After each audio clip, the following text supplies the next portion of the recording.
Good evening and salutations, my soap opera fans. So tonight's question is, will Ava be found guilty Good on evening and General Hospital? salutations. You think that she's going to be found guilty? Or do you think that she's going to sit there and dodge yet another bullet for the 99,000th time that she's been on this show? I personally do think that she's going to dodge this bullet because let's be honest, this was an accident. Well, by accident, involuntary manslaughter is a thing. Now we're going to be sitting there talking about all the shows tonight: General Hospital, Days of Our Lives, Born and Beautiful, and Young and Restless. As you're coming in, make sure you do hit the like button because it really does help. Let's sit there and do roll call and get this started. Freddie's in the chat. How you doing tonight? Amber's in the chat. How you doing tonight? Amy's in the chat. How you doing tonight? Black Ma's in the chat. How you doing tonight? At the bank is in the chat. How you doing tonight? Gorgeous Queen Janice in the chat, and she says she will be acquitted.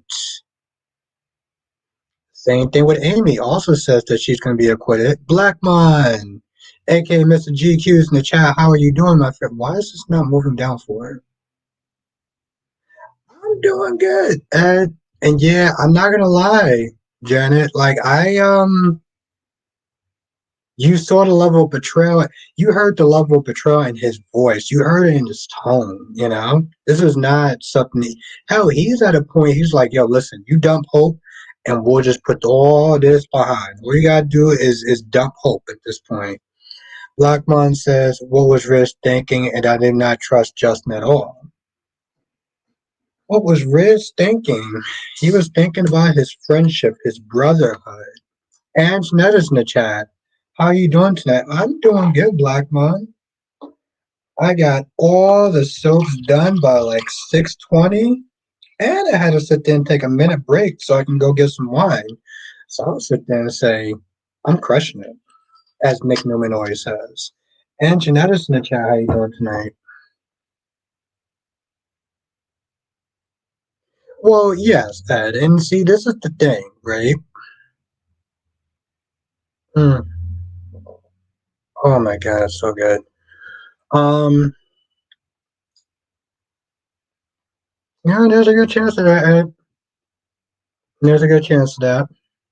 There's a real good chance of that.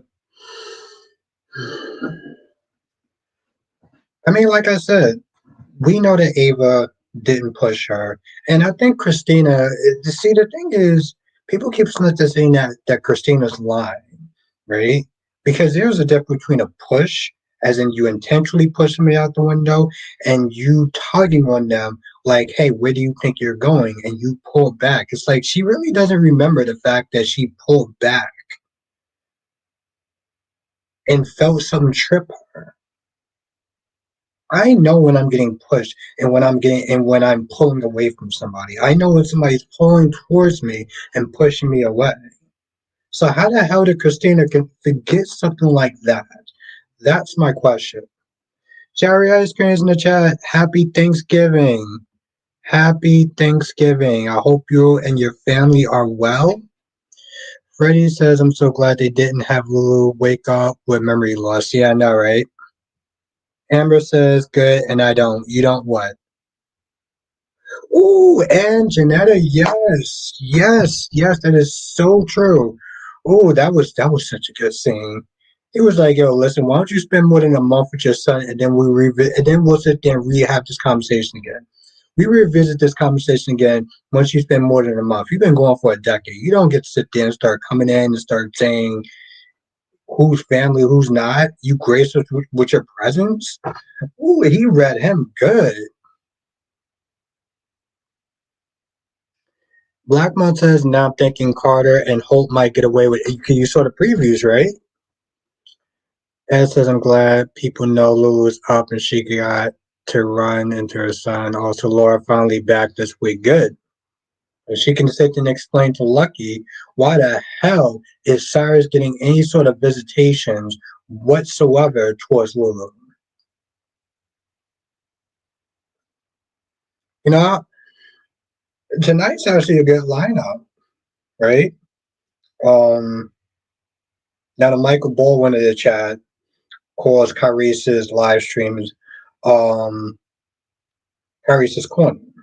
So we got kind of like a 3-star lineup tonight. I'll be on to like 9:30. Kyrie should be on from 9:30 to 10:30, and from 10:30 on, you have Dion's Corner. Hmm. I guess they can't exactly do Kyrie's Corner. No, no, no, they can do Kyrie's Corner. Never mind. Dion's is it Dion's Corner?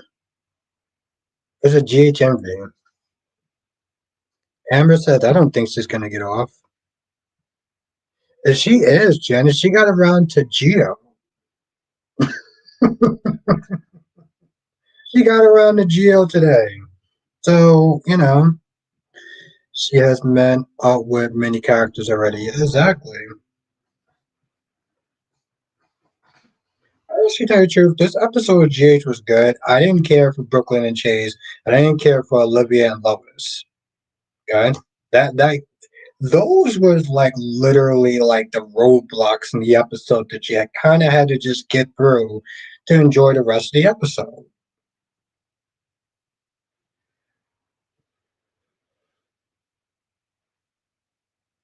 Lucky, lucky Rick didn't come to destroy her. Understand? Yeah, and that's the thing, Ed.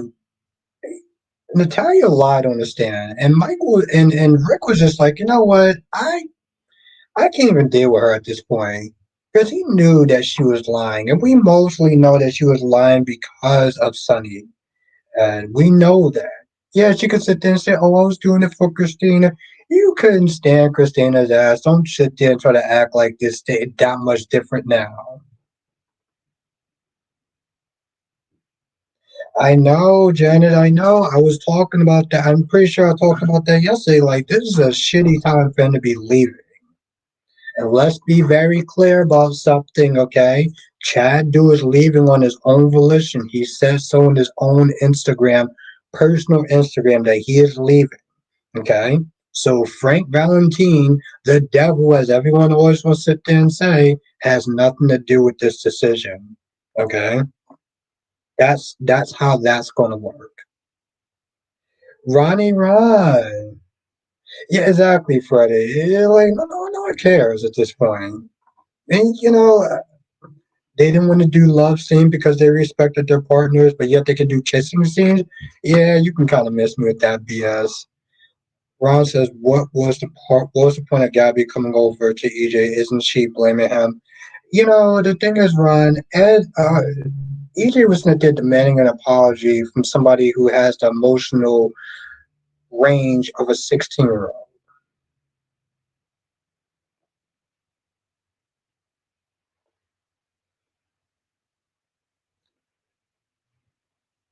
Th- Thank you, my gorgeous queen. Janet says Chad put it out first, so it wouldn't be any misconceptions. Yeah,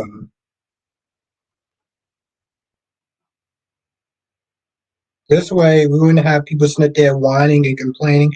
Oh my God, Frank Valentine has something to do with it. He obviously did. I mean, I don't have any proof or anything like that, but I'm just gonna sit there and say he did it because I don't like him.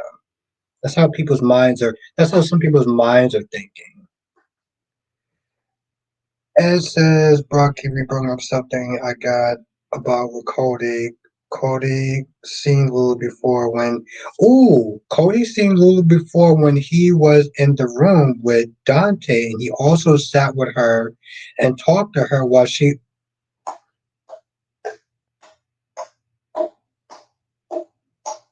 well, that's why Brock TV is a legend, and that's a very good point.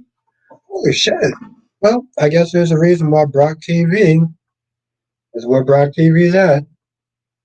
Don't worry, I'll get there.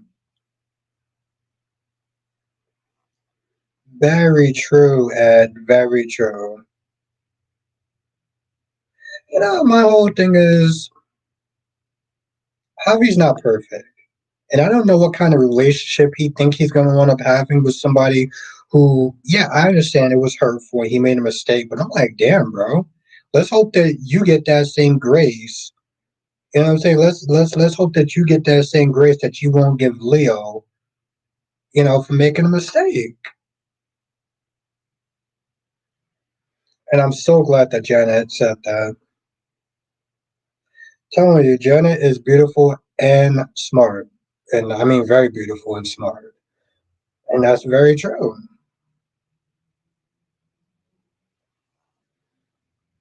Like, he still has his little stank attitude. I'm like, bro. Another person who had a stank attitude today was Paulina. Oof. I don't know what was her problem, but I'm so glad that Chanel put her ass straight.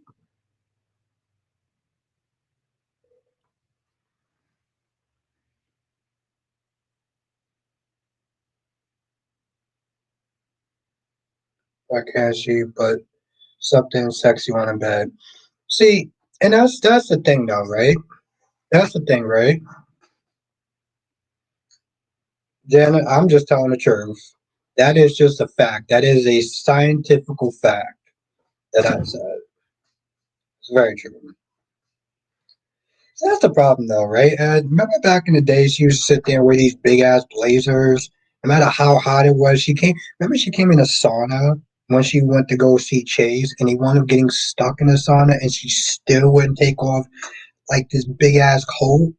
She had this huge ass coat on in a fucking sauna. Any person with common sense would have took that shit off. But you remember that Jonathan, aka the Michael Baldwin of the chat. Yeah, exactly. And so like I don't the thing is that I don't know if they know how to dress her or she just has her own issues of wearing certain things, but like um it's funny. Ron, I think Jonathan said the same thing. Tracy Steves, was she pregnant when she was wearing that coat? That's a good question, right? That's a very good question.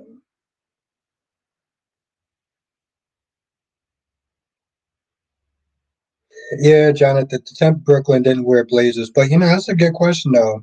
Thank you, Tracy. And it's funny too. I had that in my mind, but you said it. You said it. It's good. Very good. Um,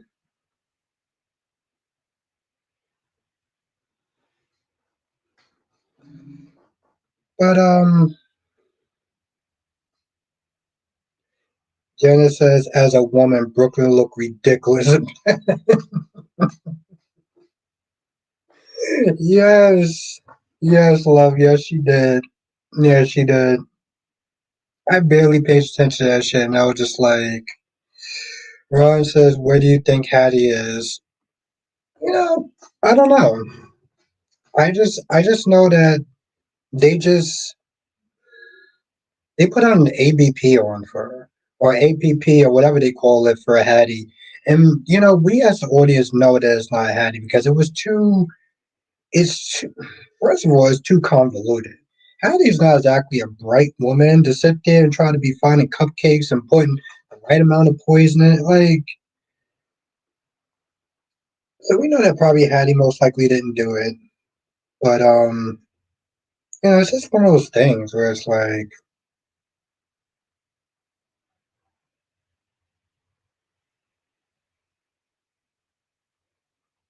what's good, Deluxe?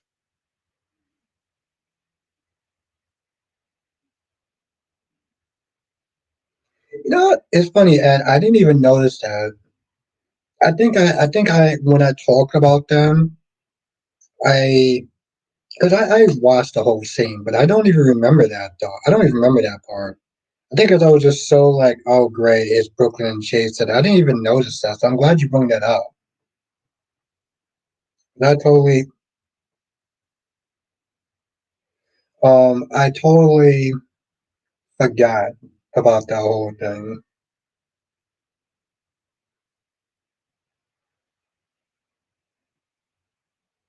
Well, the thing is, and I don't think, I mean, I think separately they could be decent characters. Is when they put them together, I'm just like, I don't really give a shit. Um,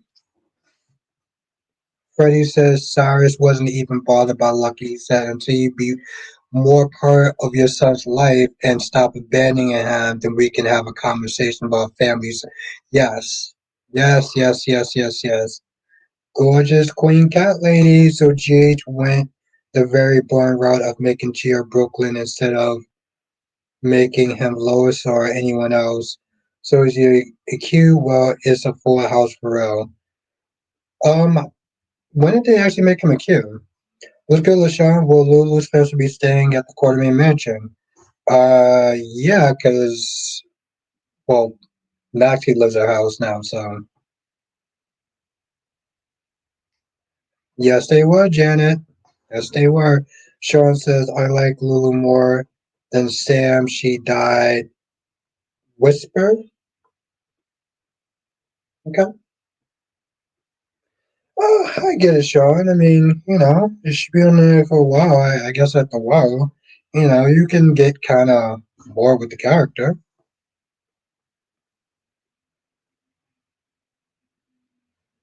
Tracy says, it always feels like Cyrus is the devil playing Play It Nice. Same thing with EJ on Days of Our Lives when he was like, so, Joy, I know what happened between you and my son, and, well, obviously you're going to have to leave town now. Oh, don't worry about money. I'll pay you. Oh, don't worry about that whole pesky contract. I'm a lawyer. I'm a great lawyer. I got you.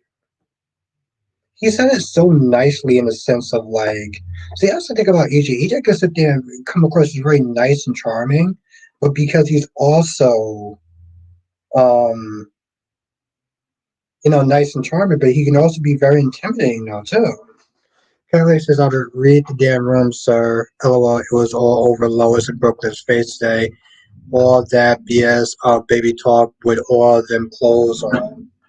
Um, I don't think I actually read the room because I think the thing is, Catley, I guess I didn't see it because they were just so damn boring. And I think that was the part. They were so boring that it literally went over my head. So when they started talking about babies and being grandmas, I was just like, yeah, I really don't give a shit about this conversation. So yeah, I guess I kind of missed that part. Ron says, so if Nurse Whitney is behind the poisoning of those cups because she wants Body and Soul to be taken down. But why would she want Body and Soul to be taken down, though? She loved that show. That literally does not make any sense. Metalhead, I don't know if anyone mentioned it, but I hope to God they don't do a stupid dead baby Swiss storyline with Sasha and Brooklyn. Hmm. What's good, I Metalhead?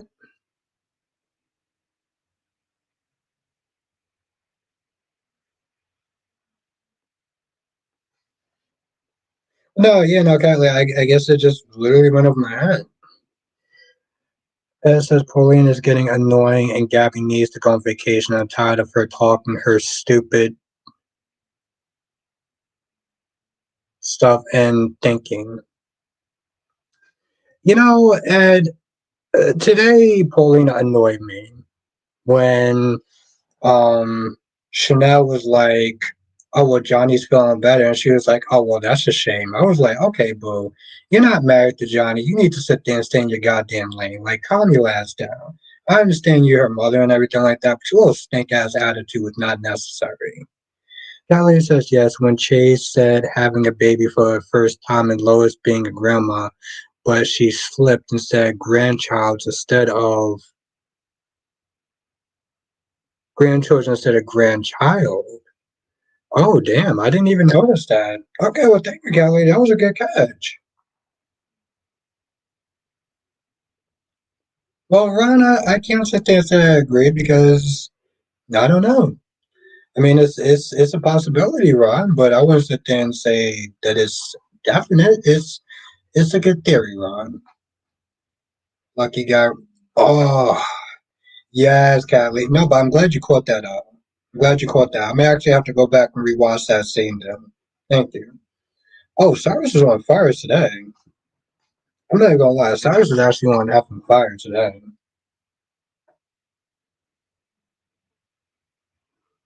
Well, I mean, I guess so, Sean. I mean, I, I actually really like that scene though. I generally did like that scene, Sean. He was like, "Yo, listen, you've been going for like more than a decade. You've been going for more than a decade, and you have the nerve to come back and start telling people who and whose family, who's not. Spend more than a month with your child, and then we'll sit there and revisit this conversation." What's good, Kaiwan?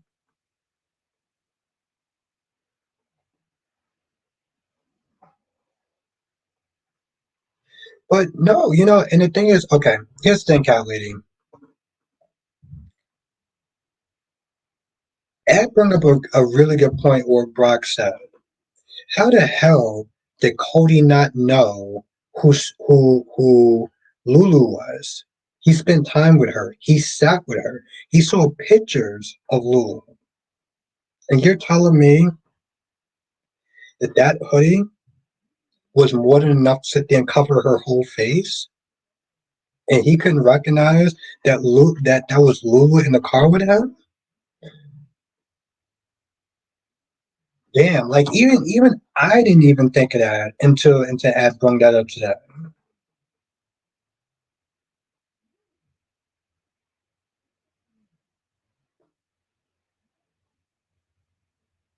Yeah, she sat there and said, at the end of the day, she's like, hey, listen, I'm his. She said at the end of the day, hey, listen, I'm his. That's my husband right there. We're working on it. We're working on taking it back. And she still kept being all upset. I was like, boo, why don't you sit there and mind your own marriage? How about that? You're not married to Johnny. You're married to Abe. Stay in your goddamn lane. I mean, like I said, Ron, it's a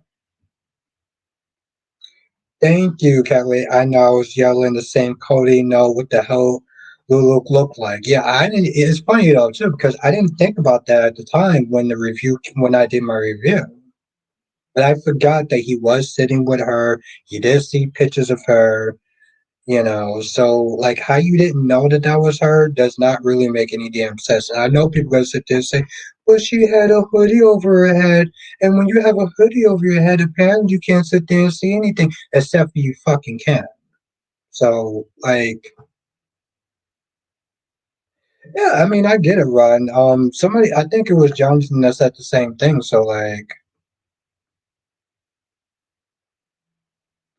now Meta has said my thing is how the hell did James not know she was Lulu? You're telling me he hasn't seen a picture of her with Spinelli and Maxie. To be fair, he is kind of a kid. So, Meta, I can give here's the thing, I can give him more of a pass than Luke than Cody. James is a kid. He's like 5 or 7 years old. Yeah. He was even by her bedside. What? Yeah, exactly. And it's funny though. I didn't think of that until Ed brought it up.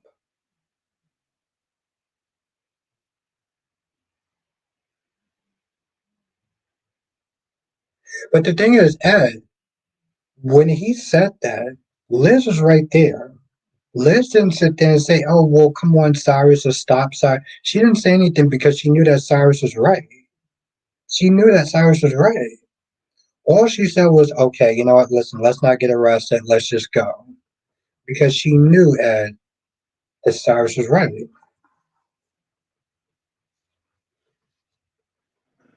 But at the same time, I do understand. Uh, I mean, it wouldn't. I don't know, Ron. I mean, she was somewhat kind of annoying. So I wouldn't be super pissed off, but I wouldn't be happy about it either. She was hell of annoying when she was on. So she wasn't as annoying as Connie, but like, I'm like, damn, can't you just get somebody new? Is that so hard to get somebody new? Like, why do we have to get her back when there's new talent out there?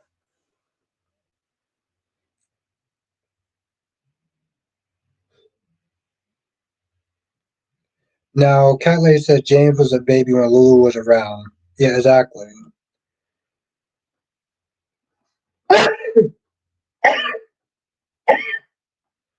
Uh, what's good, Gemini? What's good, Spiderquake? I just switched GH on phone now because on vacation till Monday. I'm so happy they know Lulu's back, and I feel so bad for her because she's been gone for a while. Yes. Well, enjoy your vacation, Spiderquake. And thank you, Freddie, and thank you, Gemini. Appreciate that. Oh, let me go get my shoe. Let me go get my. And thank you, Anjanetta. Appreciate that.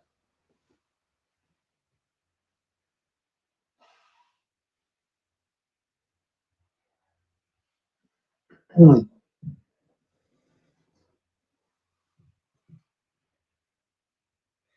Yes, Ed, because I mean, Javi said that for a reason. You know, Javi pointed out, like, a telenovela, a novella he was watching. So I think it's totally possible. Um, I mean, wasn't it a scene with Steve and Jada had issues doing something. They were looking into the same person. And Steve is kind of like a father figure to Jada, and she was like, "Yo, listen, like you need to sit there and kind of stay in your place." So yeah, it's totally possible. And what's good, Gemini? What's good, Spider Quick?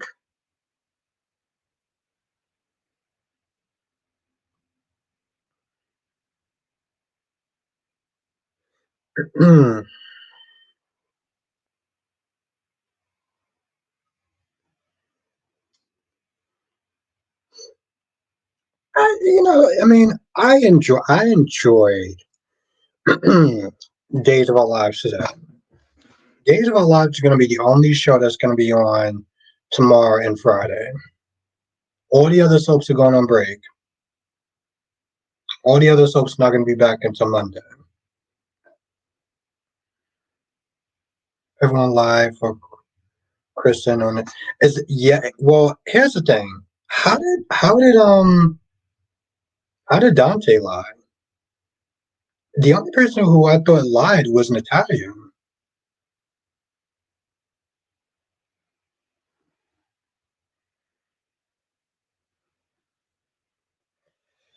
Ron says, "I. Why can't Stephanie be honest with Alex? It's either you want a relationship or not. Geez, stop dragging your feet and get it together." Yes, Ron. It's actually very true.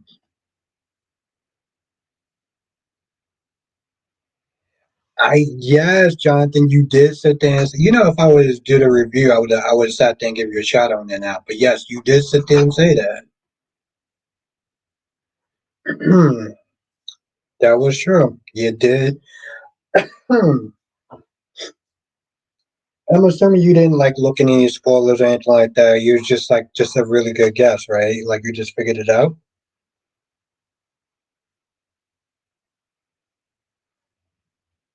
But like, I don't.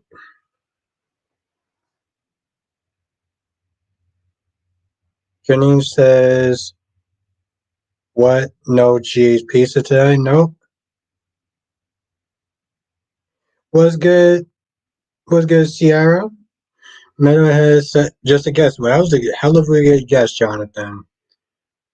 Meadowhead says, I know James is a kid, but at the same time, you would think there are pictures laying around. So you would think he would at least recognize her. Maybe I'm just reading a little too much into it. I get that, Meadowhead. Trust me, I do that too. I nitpick like there's no tomorrow. Um, so I hear what you're saying, Meadowhead, but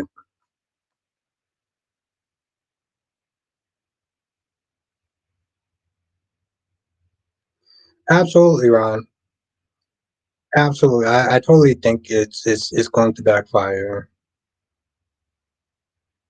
So Sierra, you weren't able to sit. I mean, to be fair, Sierra, Ava didn't do this on purpose. You know what I'm saying? Like she didn't do this on purpose. It literally was an accident. Christina is lying. How do you remember everything else, but you don't remember a simple push from a pull?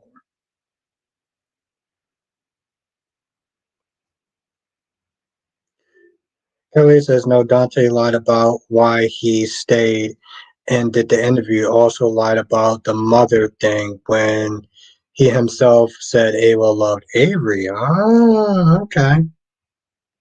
Happy Thanksgiving, LaShawn.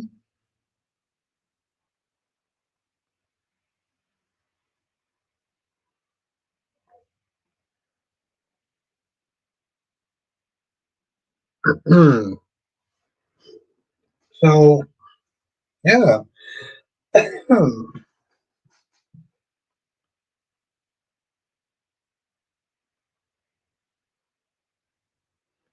You know, my whole thing is, Ed, I just hope they don't drag out this whole Sasha not telling Michael, because, I mean, he's leaving soon. So it's like, you got to sit there and let him know. Like,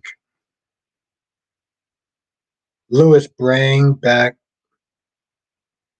predator catchers. What are you talking about, Lewis? They're actually back on YouTube. You just type them in. Well, you type up Gordon Flowers and it comes out, Lewis.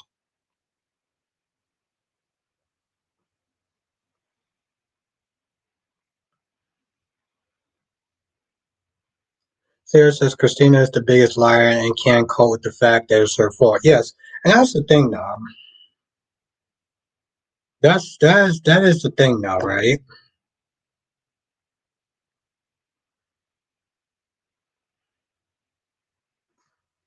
If you would have stayed, and that's the thing, though, right? Like Rick, here's the thing: Rick growed her, and he growed her hard. And as much as I don't like Christina, well, as much as I don't really care for Christina, it was hard to watch. To sit there and literally put the blame on her.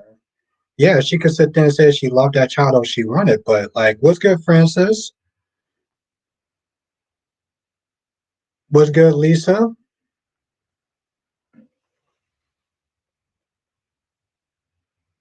Yes, Ron, that's actually very true. Dante's arrest was a conflict of interest, yes. Johnson says, how would you feel about the actor who played Evan on Days as a potential recast Michael? I wouldn't hate it. I wouldn't love it either. Hmm. I know they're gonna have to recast him, so we're just gonna have to sit there and be stuck with whatever best choice.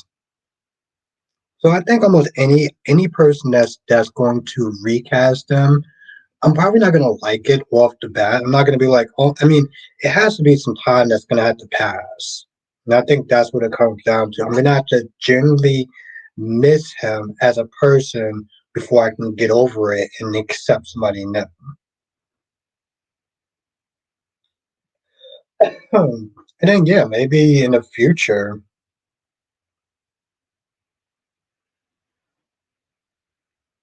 yeah. And that's exactly Tracy. And see, that's the thing, though, right? Because maybe that's the case. Where everyone's not just saying that she's a liar, she's lying and stuff like that, right? Like Tracy says, sometimes people are grieving, they make up stories in their head and they believe what they want to believe. And I think that might be the thing with her. Well, Catley, he said no recast for the foreseeable future. But yes, and yeah, that's and Tracy has a point, and yes, I could see that. Was good deluxe, and Sean was good. Sean D. Just want to say happy Thanksgiving to you and everyone in the stream. See you on the next stream. Yes, I will definitely look forward to that, Sean. Jana says you, Brock TV, DC, and Kyrie's needs to do another live stream. Yes, I definitely want to sit there and set that up. I don't know if it's going to be during the holidays, but it's definitely going to be. If it's not during the holidays, it's going to be after the holidays. And I'm also working on another collab too. So I'm also working on another collab. But yes, Janet, yes.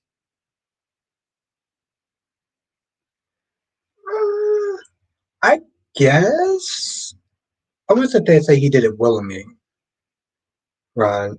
Yes, Wink, the big three. Actually, it would be the big four at that point because DC would be there. I don't think so either, Jen. And I think at the 14 something years, he's kind of done. Yeah, Ron, I'm gonna have to work on that too. Well, thank you for reminding me. At the at the 14 years, and that's another thing, right, Janet? Because if he was going to return, I mean, it's not something to say he will never return, but it's the more time that passes, the less likely it is. He's like the reference though. It's like the referee, yeah.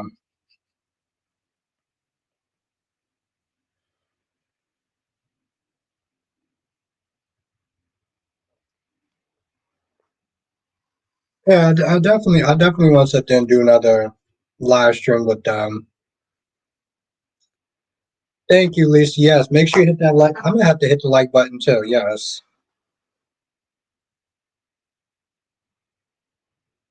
When did he actually say that, cat lady?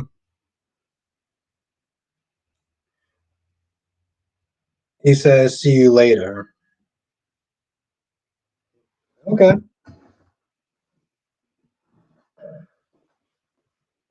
You know, unfortunately, cat lady. See, that's the problem with that, right? I'll see you later could be an indicator like, hey, listen, I'm gonna come back, or I might come back, or it could just be a line to make his exit seem a little, a little easier on people by giving people false hope. That's the problem, though, right, cat lady? Because you're basically he's basically pulling a drill. He implied it, but he never actually directly said it. What's good, Caroline Spencer? But he never actually directly said it. What's good, Caroline Spencer? Oh sh. But he never actually. Oof. All right, we got 18 likes. We got 36 people in the chat. So if you are enjoying the stream, make sure you do hit the like button. You said this is not goodbye. This is I'll see you later.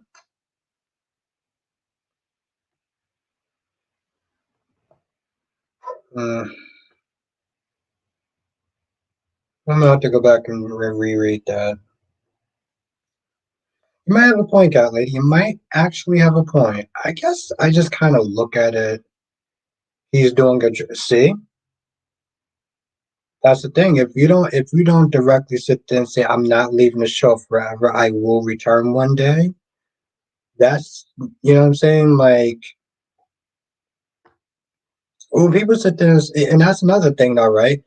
Hey, listen, this isn't goodbye for now. This is just I'll see you later.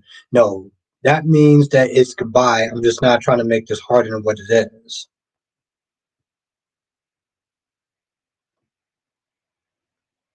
Justin said Christina didn't frame Ava, Ava framed Ava. Yeah, that's true. Wink says, can you see as a channel creator can see who? No, I wish I could. Kelly says it's on my channel. Oh, you mean what Chad Duel said? Kelly says if Frank is not going to recast, then Chad is coming back.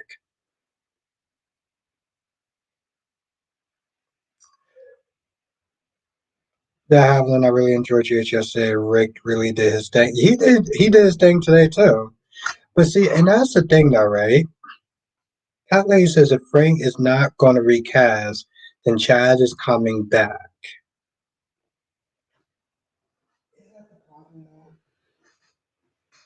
Isn't that the problem though, right, Cat Lady? Don't you see the similarities between what Chad and Frank are saying as opposed to what Drew has said to Curtis? Sierra says, Cat Lady, you know Albert on Frank's. Stop it, Sierra.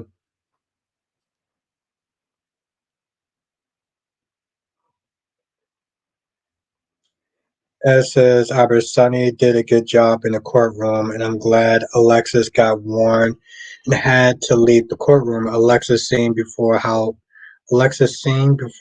fast Christina can bounce back from her tears.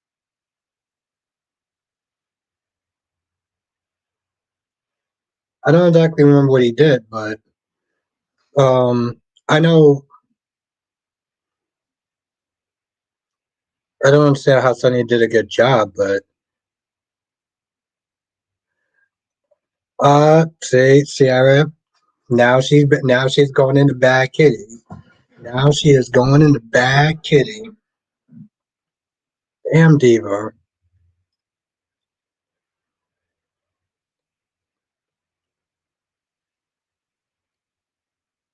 Okay, just here's the thing. You keep snipping saying that Ava pushed Christina.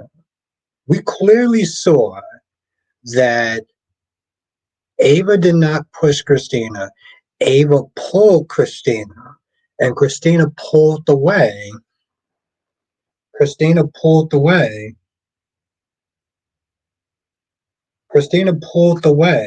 and she tripped over the bag. Okay, so Ava didn't actually push her with, you know what I'm saying? It's almost like you're saying Ava pushed Christina on purpose, and that's clearly not what wound up happening. Now, I'm not saying that her push or her pulling her didn't cause her to go out the window. She should have never put her hands on her. But that's not the same thing, though. Davlin says, so they're going to recast Michael. Frank said no for right now. So, as far as I'm concerned, Davlin, I believe Frank. Kylie says, Aubrey, you were drinking watching the show. Can't remember it. God damn it, Cat Lady. I can't listen, I can't wait to have Cat Lady back on my stream again. I cannot wait to have this woman back on my stream again.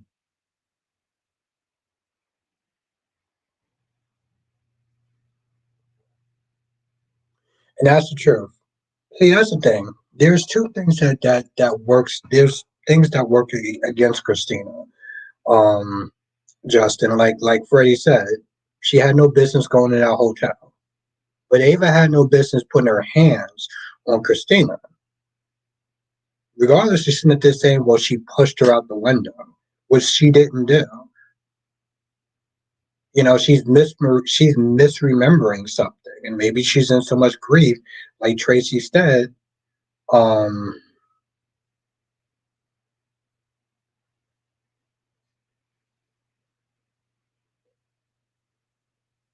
Absolutely, Wink.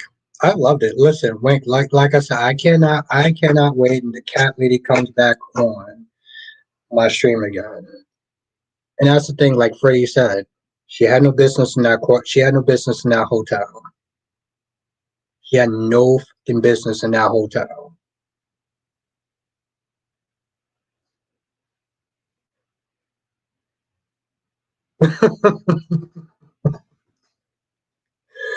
Oh, Caddy, I love when Ron started telling the chat how apparently my love life is. Apparently, I have a whole love life that I had no idea until Ron told me about it. Where's my goddamn music at? And pushing and pulling is two different things. So let's not sit there and try to fuck me sideways.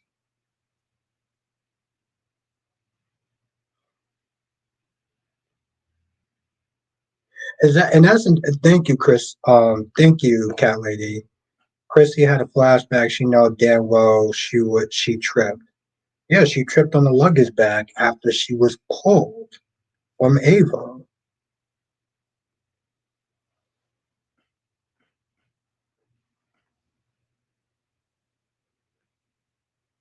Exactly to have it, and that was after she pulled her. So every time she keeps saying, she pushed me, I was like, no, she did not push you. Like, you keep trying to make it seem like she pushed you.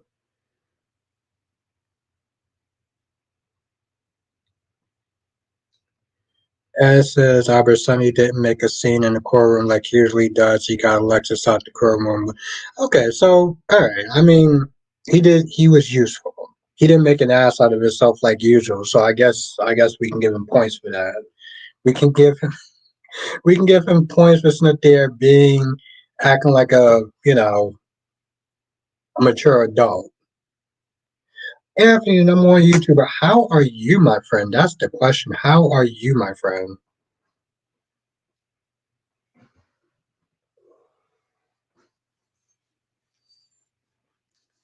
Blackman says you got ladies knocking on your door, Albert. Come on now. Well, apparently I have Nikisha somewhere in my room, according to Ron. So,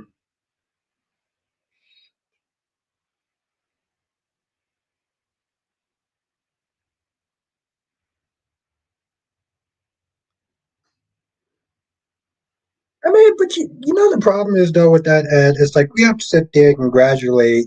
We have to congratulate Sonny for sitting there being a mature adult. That's the sad thing is that we have to sit there and actually congratulate this man for being a grown ass adult. Yes, happy Thanksgiving, my friend. Happy Thanksgiving, Anthony. Yes, thank Wink. Who the hell found this gun? Are we gonna get to that? Are we gonna get to that, Wink? Are we gonna get to who killed Austin? Are we gonna get to that? Are we gonna sit there? Is Finn gonna find out about that kiss between Steffi and Liam on Bold and the Beautiful? Are we gonna get to that? Are we gonna wait till next year? Hold up. We ever gonna find out about Evan Fears? Is Fears, right, Jonathan? Justin says I read today that Engel is bringing Steve into a lost. Whoa!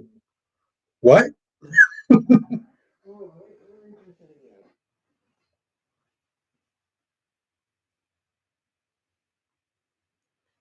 Josh says I read today that Engel is bringing Steve into his lawsuit against GH. Ooh.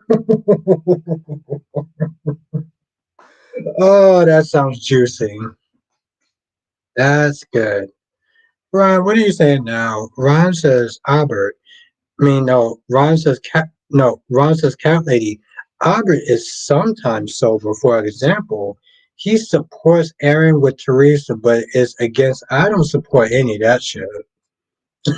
Exactly, Jonathan. I don't support any of that. But I'm sometimes sober. Well, damn, Ron. What are you saying, Ron? I'm like drunk 24/7. I'm at 20 fucking Starks. Like, what are you talking about, Ron? I'm sometimes sober. Wow, that's good. That's good.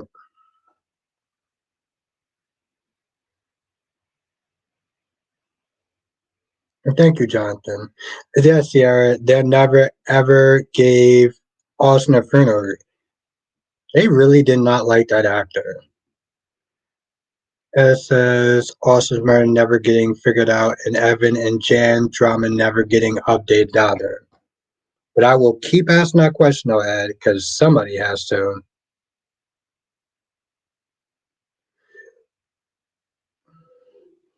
Wink said Ron basically called Albert Nicky. Oh my goodness, Ron is something else. See, Wink, this is why Ron is my jester. Ron says, Albert, are you okay? You seem like you sleep talking. I'm sleep talking now? Wow. Well, Ron, I thought I was okay, but I mean, after reading that comment, I gotta sit there and question myself. Maybe I'm not okay.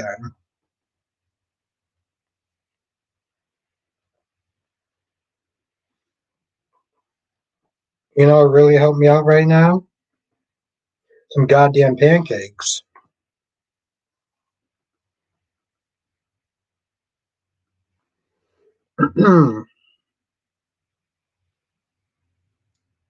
As said Roger and Silt Legend and deserves better from GH.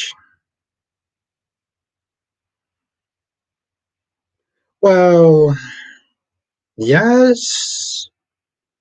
You know, the problem is, Ed, When you look at stuff like that, there's always three sides to a story. And I know I sound like I know I sound repetitive, right? Yes, he's been doing this so for a while. He is a legend in his own right. The problem with that is that we don't know what goes on behind the scenes. And so while I generally want to know what's going on, oh, I'm so glad you noticed that, Sierra. I guess it's just one of those things where we gotta sit there and just kind of be like, that's true, Freddie.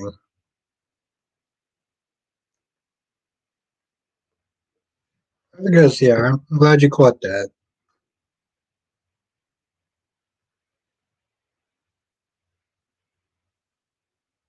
That's true, Ed. And that's the thing, Ed. I always sit there and say, unless you are a PA, you're an assistant, you found a leak email, you never know what's gonna go on. Or you work there yourself. Tracy says, I guess we're supposed to forget about Austin and who killed him. Apparently so.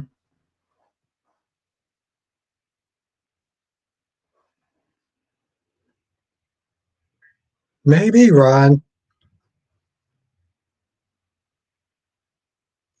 Taylor says, "Oh, I'm reading it now. Oh, okay. I'm glad you're reading it now. So that's what we're gonna have to work on calculating. That. Yeah, yeah, that too. She's just trying to recast. That is so wrong. That is some foul shit. I'm gonna sit there and say this shit right now, and if I can clip this later on, I will. But that's some foul. Where are we at? That's some foul shit right there. You and I understand. Earlier says Engel asked the court to bring Steve into the show now because Steve came back to GH and they won't let Engel come back, which is bullshit. If we're gonna be honest, now I understand the whole lawsuit and everything like that. We're getting the new Jacks. Oh hell no, that's some foul shit right there. They both refuse to sit there and they both sit there and refuse to sit there and take the blame. But because one person felt slighted and want retribution, oh well, we're gonna sit there like I don't know. I'm feeling some kind of way about that. I'm not gonna lie. I'm kind of feeling some way about that. And Sarah, did you just notice how Cat Lady just kind of just Sarah? Did you know how Cat Lady just kind of scooped over my whole comment before about pancakes? She just.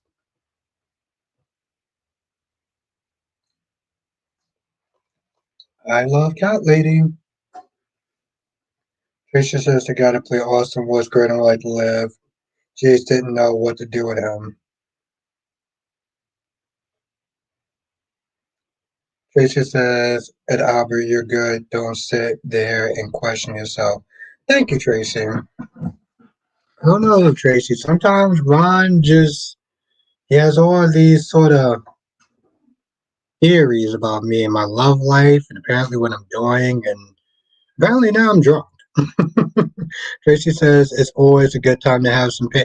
You goddamn right, Tracy. That's why I rock with you.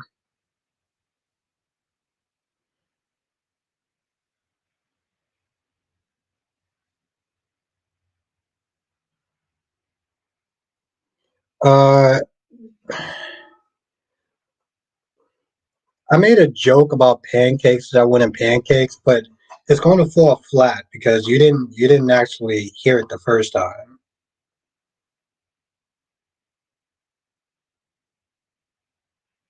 Exactly. It's but it's more than just that though. Sarah says, and yes, Albert Catley don't want to make no pancakes. I know. Kind of sad about that actually.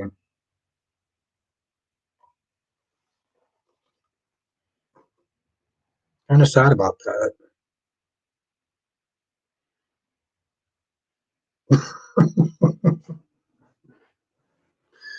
Oh, cat lady, look what you started. Devlin says, I really miss all my children. One Life to Live. One Life to Live was good when I was watching. One Life to Live was good. Um, I started watching it for personal reasons, but it was always a good show, though. And it was my first soap opera that I did watch that got me into all the soap operas. Was Good Eagle?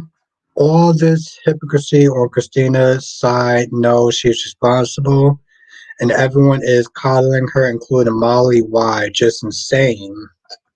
Yes, Eagle, yes. Tracy says, do you make the edges of your pancakes? I do. Are you talking about me or are you talking about Cat Lady? Carrie says, I got Nikisha in this room tied up and me in the kitchen making pancakes. Actually sounds like a hot fantasy, to be honest. I mean, tied up in a more fun way, but yes, that sounds like a hot fantasy.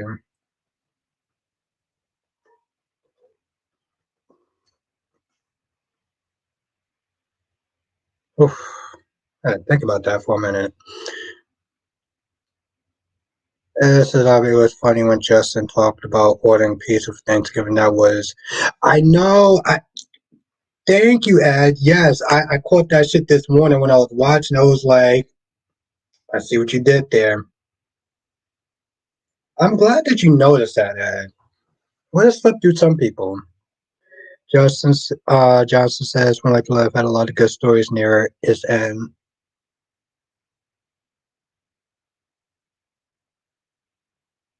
Listen, Golly, I'm just being honest. Like, just being honest. Kind of hot, especially the pancake part. Um,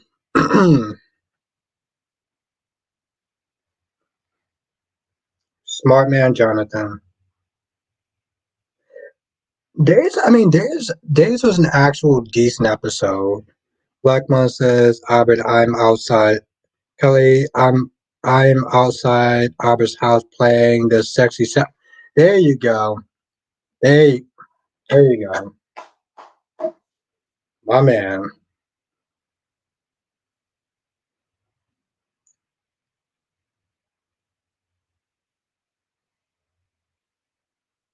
But you know something, Ed? I mean, you know something, Eagle Fang? Brock made a good point. Cody should have knew who Cody should have knew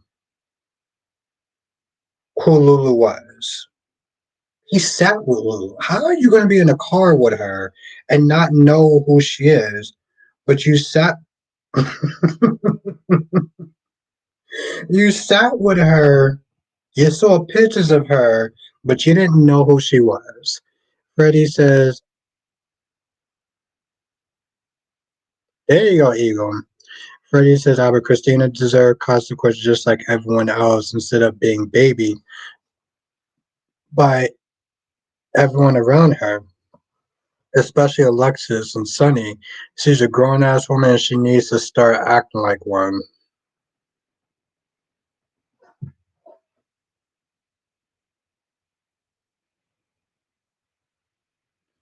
Well, yes. But I mean, I'm going to be honest, Freddie, don't you kind of think that she paid enough in a sense? She got, she fell out of a window, she lost a child. I kind of think that. Mm, I don't know without a doubt. It was an accident, but involuntary manslaughter is a thing now. And oh shit. Cat lady, this comment's for you apparently.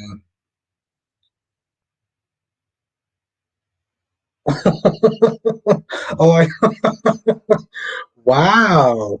I can't tell the difference between reality and fictional characters because I was also on Twitter against the actress playing Steph. Oh, wow.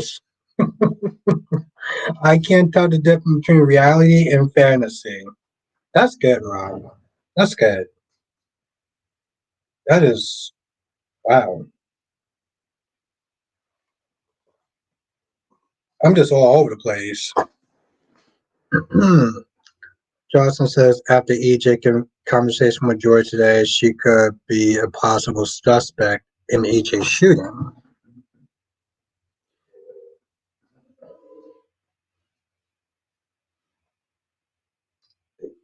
I know, guy lady. My story apparently is getting so much goddamn interesting. Tracy says, "No, I was asking you about the pan. What? You were asking me about the pancakes? What about what? What? Tracy, what was the question? I'm sorry. I'm intrigued with Ron's rendition of me. Well, what was the question about me? What was the question about me? Oh, you mean I don't make them intentionally burnt on the edges, but I mean when it's burnt on the edges, it's really good. But see, that's the thing, though, Jonathan. Well, at least she could own up to it. I mean, she can own up to like her being there in the first place. Taylor says, "Yeah, what's in that cup? Cause it's hitting new today. We need to ask what's in Ron's cup.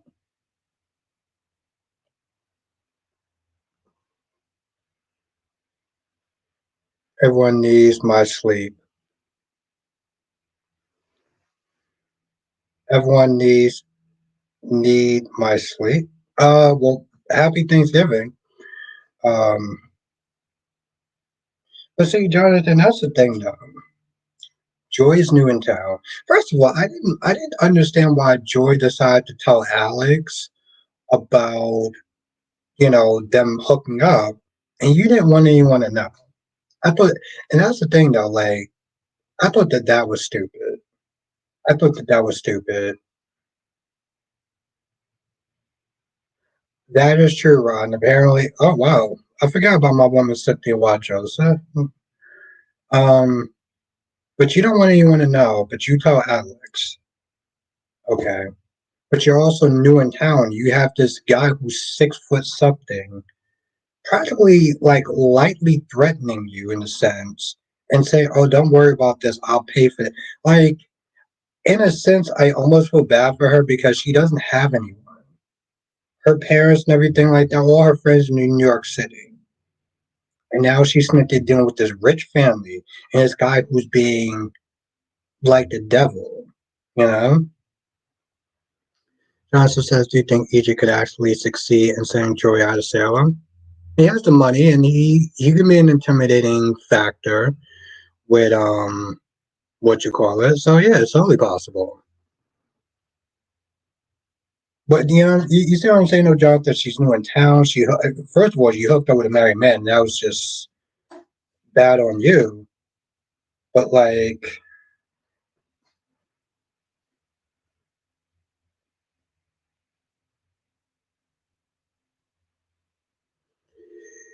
and it says Leo got his back.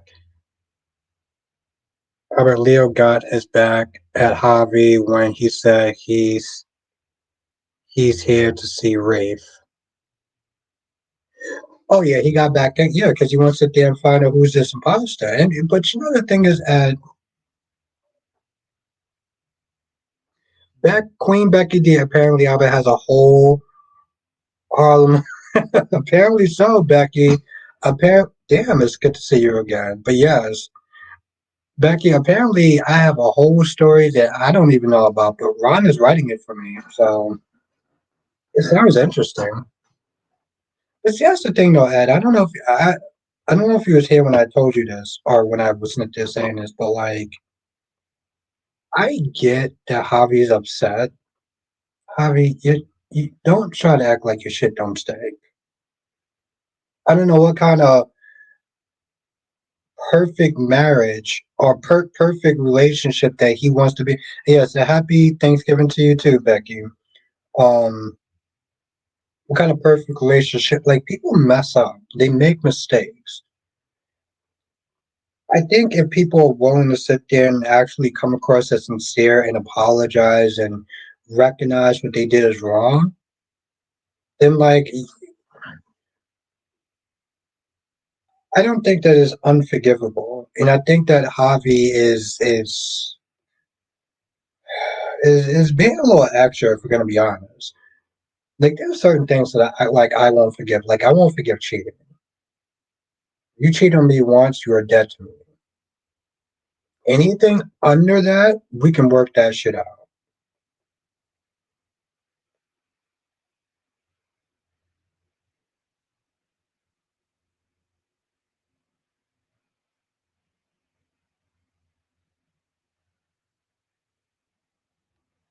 Well, Freddie, I mean, let's be honest. Even if you actually did sit there and say it, would you believe it?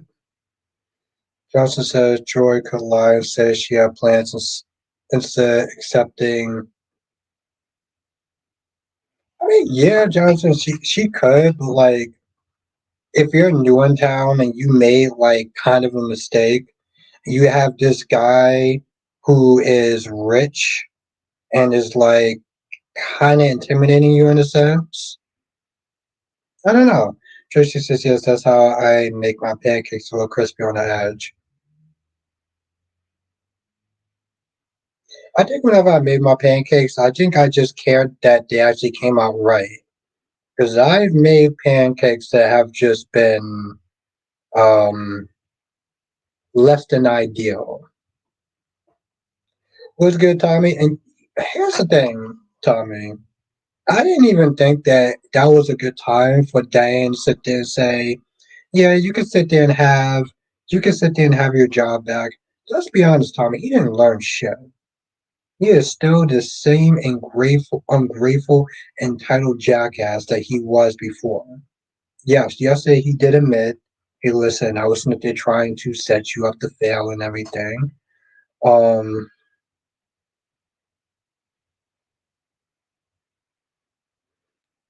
Freddie says maybe agree. What did I even? So yeah, I just like I said, Freddie, I look at that and I'm like, you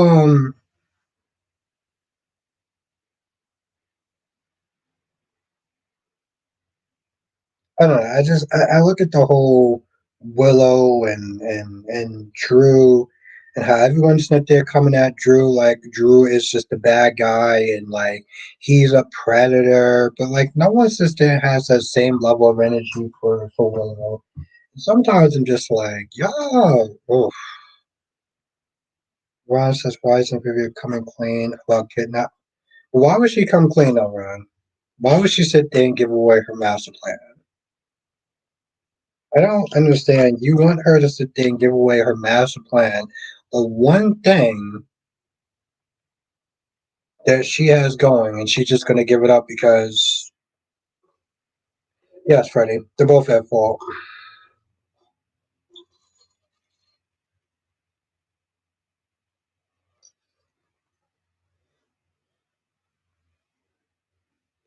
And that's the thing, though, right, Freddie? Because when people sit there and look at some of these, they look at this show, look at these scenes, they don't necessarily go off of logic. They go off of their emotions. They see a woman cry, and automatically it's the man's fault. So, it is what it is, I guess.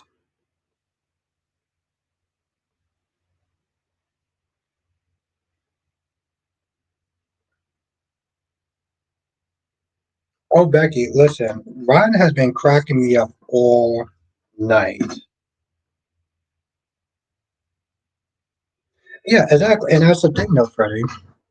And it's funny, too, because I put out a stream and I said, whose side are you on, or who's more guilty, Michael or Willow? And, like, whose side are you on? And to me, it was a trick question. They're both busted it. They both cheated. They both lied to each other. And so at this point, they're both at the same level. And yet people listen to they choosing Michael, some people are choosing Willow, and I'm like, they both cheated. I don't really understand how you're sitting there choosing one over the other and they both cheated. Yes, people could sit there and say, well, Willow started it first. She was doing it longer. But it doesn't matter. Like this isn't points. Like y'all both fucked up. Like I don't under like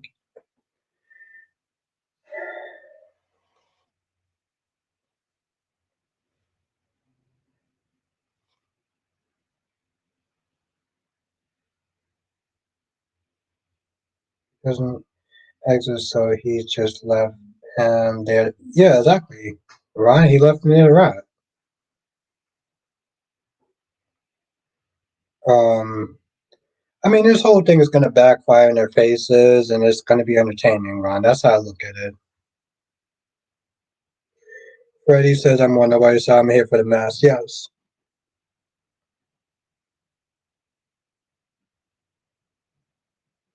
Ooh, that's a. You know, I'm not gonna lie. That's actually a very good question, Deluxe. See, there's two reasons why I said that. One, because I know people are picking sides. Two, because a cat lady. See, cat lady, everyone read what cat lady says. Cat lady says, "That's right. I'm Team Michael. I said what I said." Ooh, she says sassy too. I'm Team Michael, even though Michael also cheated as well, which makes him a hypocrite. Somehow we're not there picking sides picking sides between one cheater versus the other cheater, even though that they both cheated.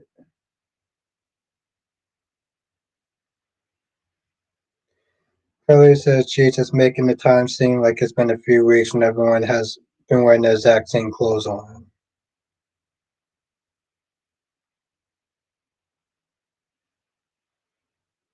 Ryan says, so Albert, you're saying that Clyde has a right to leave Mark where he is, but didn't he blackmail him to do his bidding? Yeah, that's true, Ron. But he has the power, and he who has the power makes the rules, Ron. So just sit there and says, does he have the right? No, but he's in power, so he can do whatever the hell he wants. He has all this power that came out of nowhere, and yet he couldn't find a job. So certain things, Ron, I question certain things and I leave other things alone.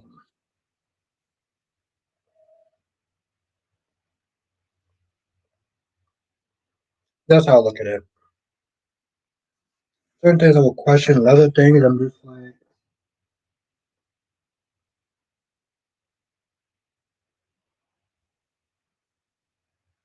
hmm. Damn. And what else? And what else happened on? And what else happened on? The Young and Restless. You know,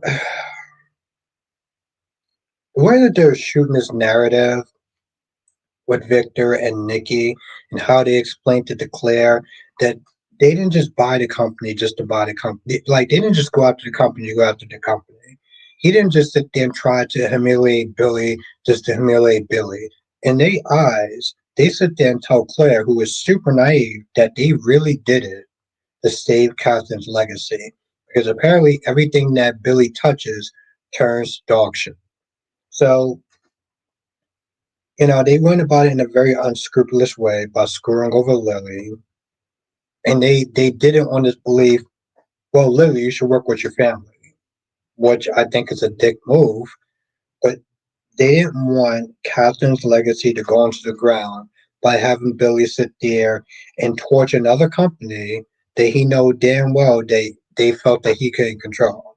So they felt they were obligated to step in. I sat there and said that Victor, you did this because you were a greedy bastard and you wanted your bored dingbat wife to sit there and take control of the company. But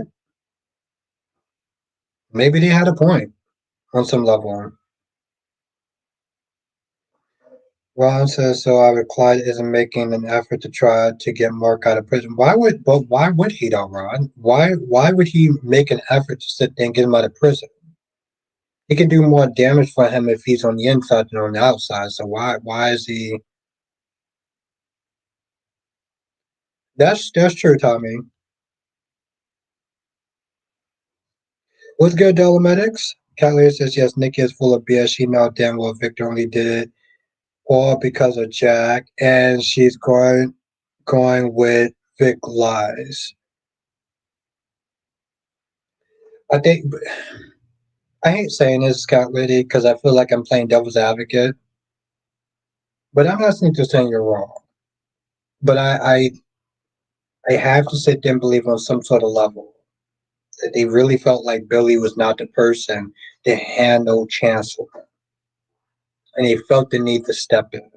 Like, hey, Billy, you can't run this company. Yes. No. Okay, I'm a little confused. Ariel says yes, Nikki is full of BS. She knows damn well Victor only did this all because of Jack. But why would okay, Kelly, I'm a little confused. Why would Victor sit there and take Chancellor because of Jack?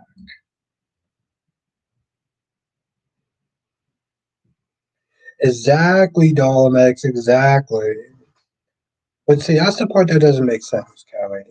Him using Kyle, him getting Gasad, that was a Jack. Him trying to take over Chancellor, that might have been a mess with Billy a little bit, but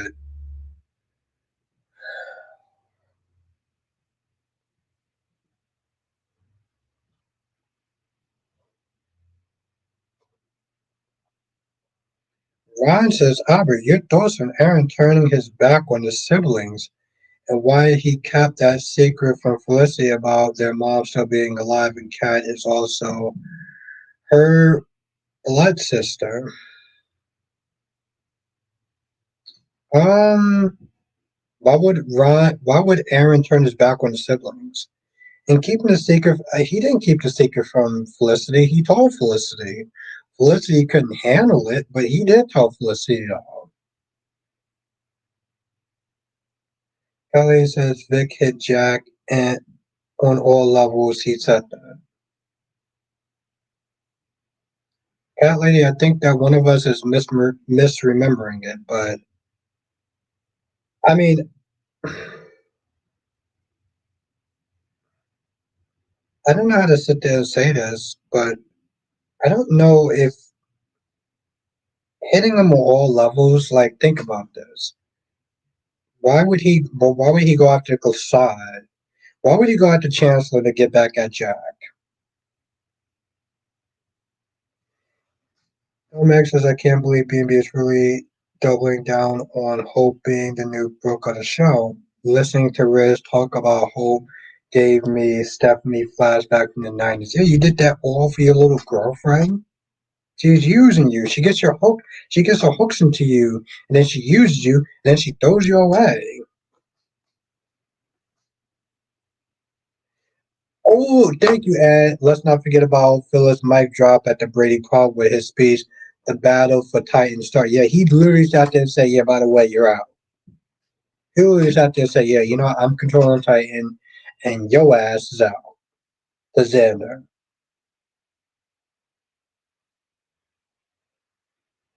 Yeah, I mean, Ron, it was a quick little thing, so it wasn't like, yeah, if you missed it, it's no biggie.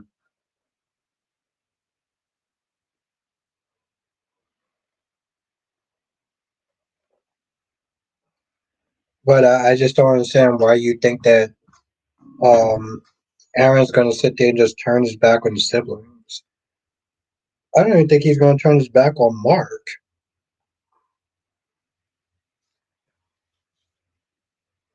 I just, like I said, Ron, I wish I cared about the teams, but I don't.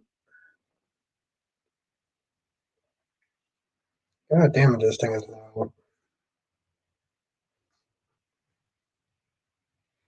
And how she would seduce and manipulate men. My mouth dropped when he even brought up Liam as one of Holt's victims. Yeah, exactly. Don't like he was like Thomas. He was like first it was Thomas, then it was Liam, And now it's you.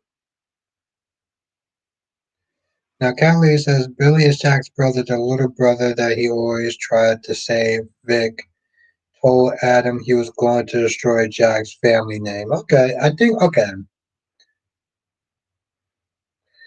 that's more of a binary product though. Like, okay, he takes the company, he embarrasses him in the business world.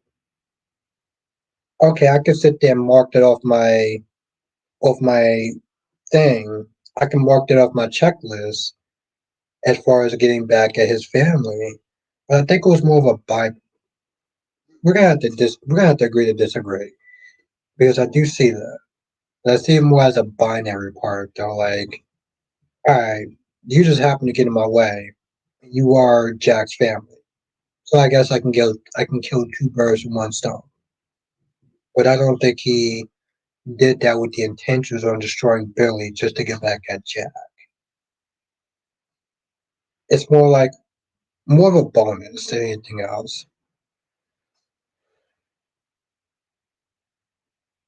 What do you make of Mark Green when he told Aaron not to do anything stupid?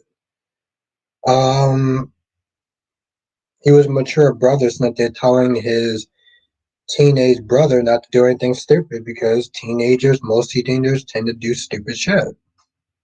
So he's looking out for him. That's what I make of it. But that's what I'm saying. This Kylie. I think it's more of a kill two birds with one stone, but that was never his real intentions. If he just happens to screw him over because he's family, cool. But I don't know. That's how I look at it. Ed, I'm not gonna lie. I'm gonna be honest. Every time I sit there and see um Bonnie, well, I mean, even when she was in there trying to cook something today and she like messed up the turkey and stuff, I get that Bonnie's supposed to sit there and be comedy relief, and I'm glad that she does it for some people. Bless their hearts.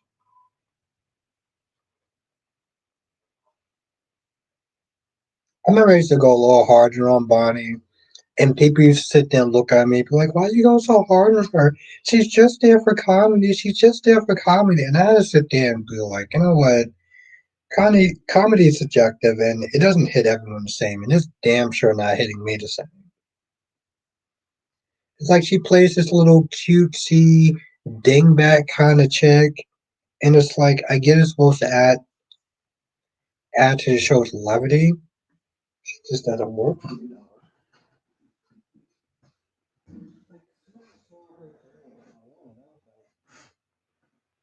Like she's definitely one of those type of people that you need to have a certain level of caffeine. Yo, Max, I'm just saying though, like I try not to go hard on people, but thank you, Cherry Ice Cream. Yes, thank you, Freddie. Yes, hit that damn like button. I'm about to do that shit myself. I'm pretty sure I hit the like button, but just in case, I'm gonna hit the like button again.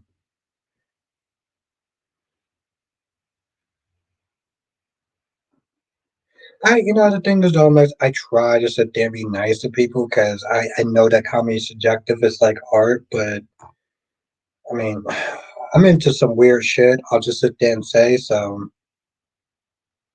Catley says it can be both reasons, but it was the Jack reason first. Okay,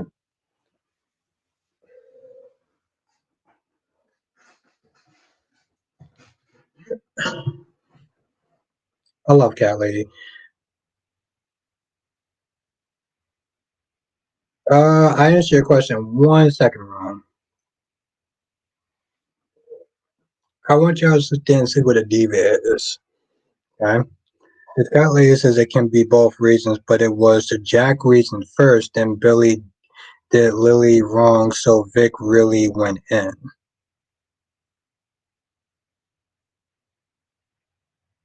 You pretty sure you hit the like button, right, Cat Lady? Alright, so says, oh yeah, dude.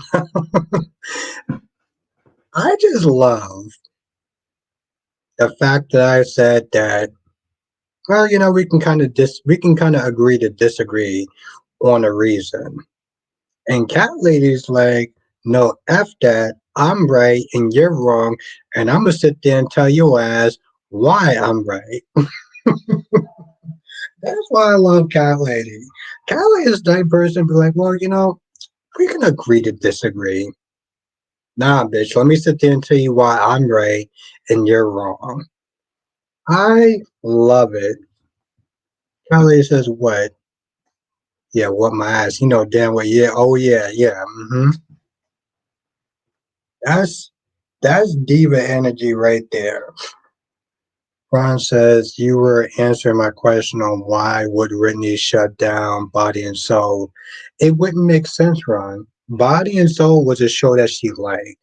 Why would she sit there and send cupcakes to mess up the production if that was a show that she liked? That wouldn't make any sense, Ron. Seriously, Freddie, did we not read the same thing? It says, I wonder how things would have been if the actress continued to play Adrian. I don't know. It was a little before my time, so you have to tell me. I don't know what Adrian was like. Was she a dingbat like Bonnie or like Lucy? I could have swore I answered your question now, Tim. Dominic says, so we are calling people dingbats and Southern grandma speak now. Listen, dingbat is my favorite non-curse word. Earlier says, nah, I said you were right too, but, but, but Cat Lady was more right though. That's what she's not saying. Johnson says, what do you think of Pauline comment about Johnny? I thought it was out of pocket, and I thought that she needs to sit there and stay in her lane because I get that that's her daughter, and he really did sit there and trash her daughter in a sense, and I get that part. But like she said, that's my husband. I want to work things out. And that was kind of a shitty thing to sit there and say, oh, well, I'm not happy that he's feeling better. I'm like, well, what do you want him to die? Would you feel better if Johnny died? No, then shut your goddamn mouth. I'm like, how did you feel when you thought you were the reason why your daughter lost her child? Why you lost your grandchild? Did you feel good about that? No. Did you like every time she actually kept coming in your face and just saying, leave me alone? No, then shut your goddamn mouth. People make mistakes. No one's perfect and no one's infallible. And for her to sit there and say some shit like that was like, what? So yeah, that was my whole thing, Jonathan. When listen, by the way, she said this shit at like 6 something in the morning when I'm watching this. Um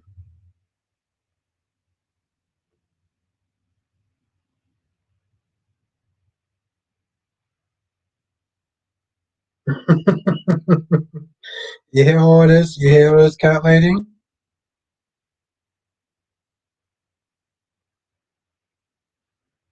Oh, okay, good. So the exact opposite of Bonnie.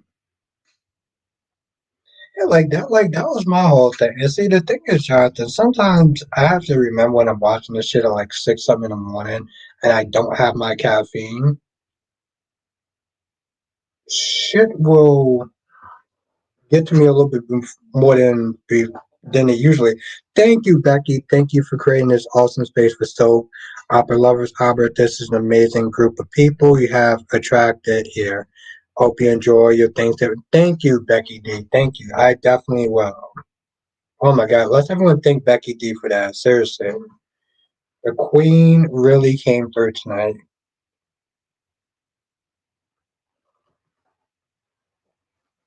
Thank you so much. Jesus Christ, thank you. Did I?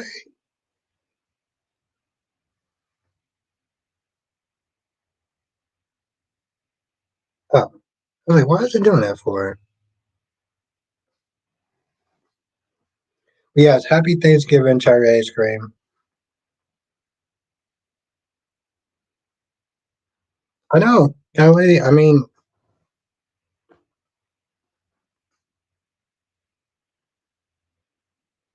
well, Kelly, according to Ron, I'm all sorts of things. But seriously, let's all sit there and thank um Becky D for that, for her kindness. Seriously, thank you so much. Let's everyone thank her in the chat.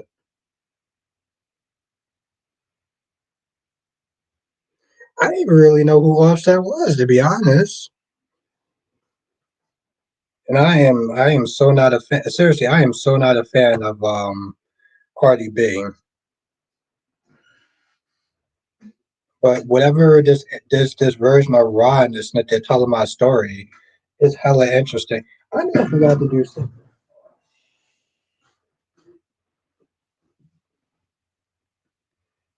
Exactly, Freddie. She is a goddamn rock star.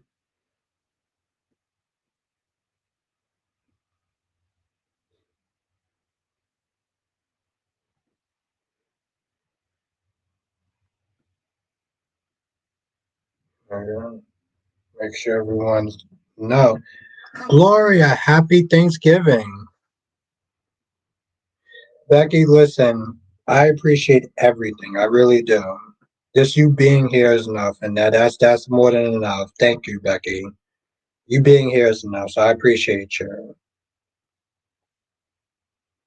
And I'm glad I have people like you in this in my chat, Becky. So thank you. Gloria. What's good, Gloria? How you not a fan of both, but you are the godfather? Oh my god, I'm a goddamn godfather to somebody who I don't even really know that much. That's good, man. That is good.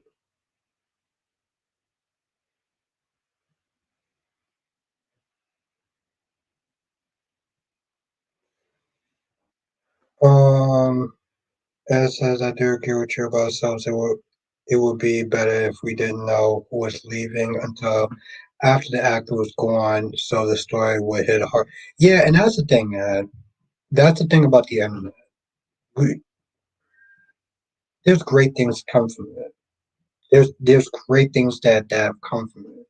I'm able to do what I'm able to do because of this. But then we also have the issue of knowing too much. So that's where things start to go a little, well, let's be honest, at tits up. Remember what I said about Nathan and how when I found out that he chose to leave, my attitude every time that they talked about him was a lot different as opposed to if he got fired or whatever, or if I didn't know.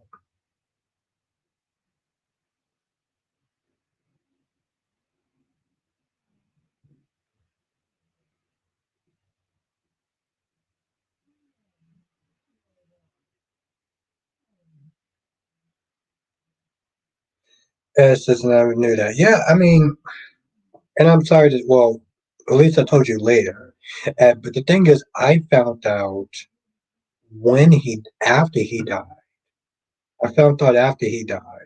So when Maxie came at Lulu and was just saying, Lulu, this is your fault, da da da da da da da da, it didn't hit the same way. Because I was like, no, I know that the actor chose to leave. So like I'm not, you know what I'm saying? Like it didn't hit the same.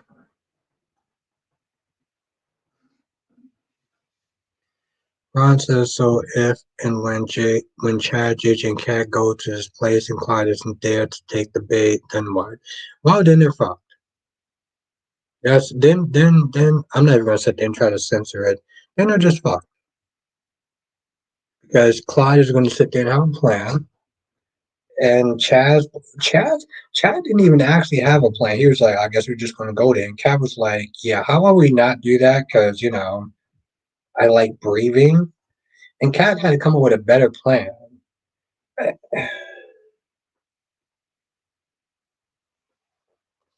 and JJ and his short man syndrome. So there's that.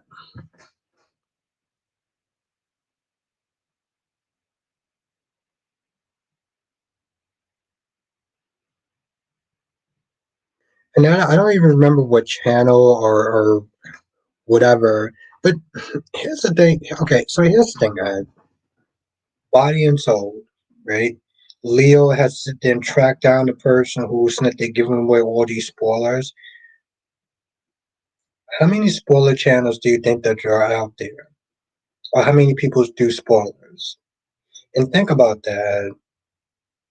Whenever somebody like Phoenix Tremaine does a spoiler or whatever, how do you think that that makes the writers feel? Remember, you got Leo Smith there running around town, Smith there blaming anyone and everyone. I'm trying to figure out who's the person that's leaking all this stuff. You ever sat there and start to think, and this isn't any shade towards Phoenix, but Phoenix gets his information from trusted sources. So that means that there's somebody that's in that chain of command that's giving him all this stuff. And this is stuff that these writers have been working on for a very long time. That is just going out the window to his channel. They isn't they're telling other people. So if we have Leo that's not there acting this out, imagine every other writer that's not there looking at this like, yo, how did y'all know this? So while DC sometimes over exaggerates on these spoiler channels talking about going to hell, I do understand it on a level of like, you know, Leo's is over exaggerating. This is a soap opera. Think about the real writers that are like, yeah, people aren't going to tune in because they already know.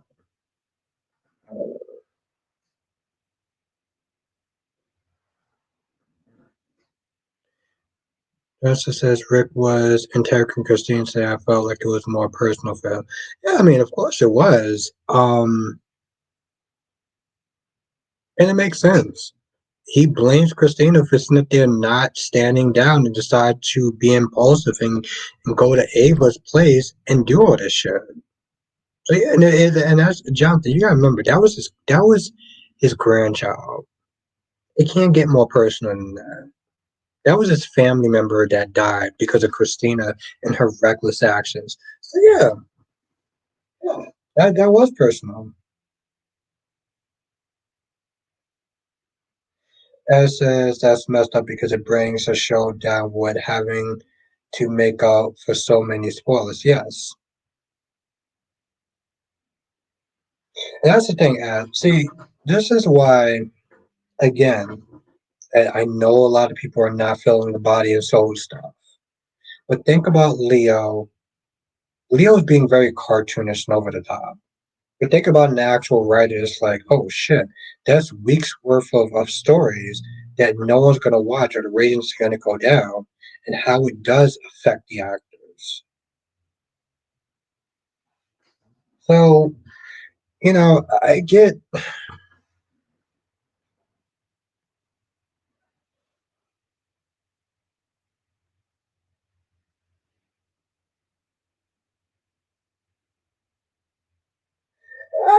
I get that round, but that's you're kind of missing the point on that.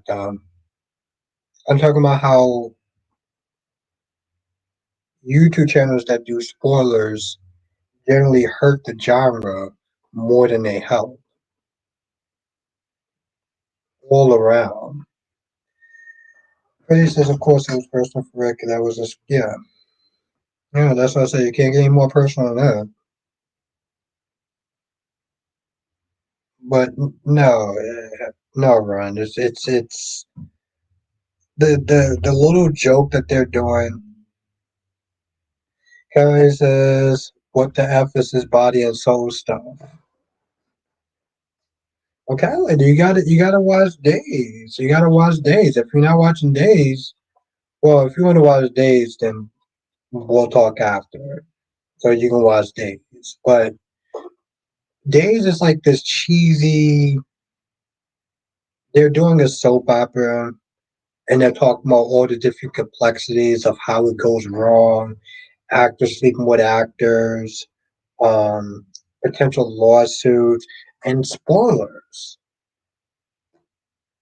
Like, Kylie, here's the thing: a lot of people are not liking the body and soul stuff, but I can appreciate it because of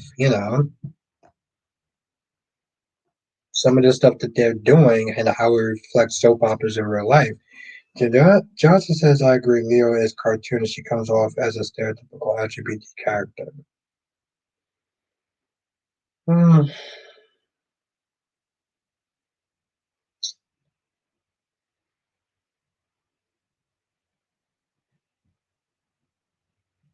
I have to think about that one for a minute.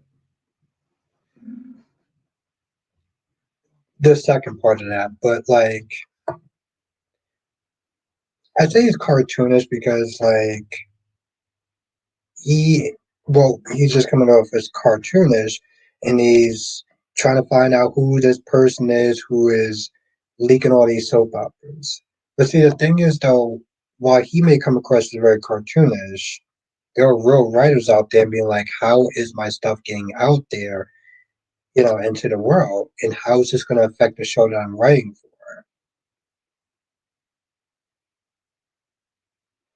Yeah, that's cool, Ron. I mean, a lot of people aren't. I am, for um reasons, but I get it though, Ron. He's one of, I don't know however many people actually watch this. So,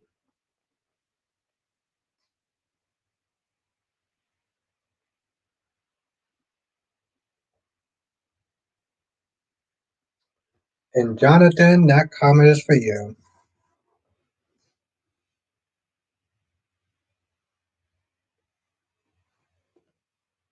It's funny too, cause like my tablet is not even that far. Oh, Callie says Ron works for Phoenix and Aubrey works for Frank Cole. And Cat Lady, well, Bad Kitty is being sassy right now. I don't work for Frank Valentine. She's just being sassy and cute. Teaspoon, yes. Happy Thanksgiving, love. I hope you're well. I hope your family is well.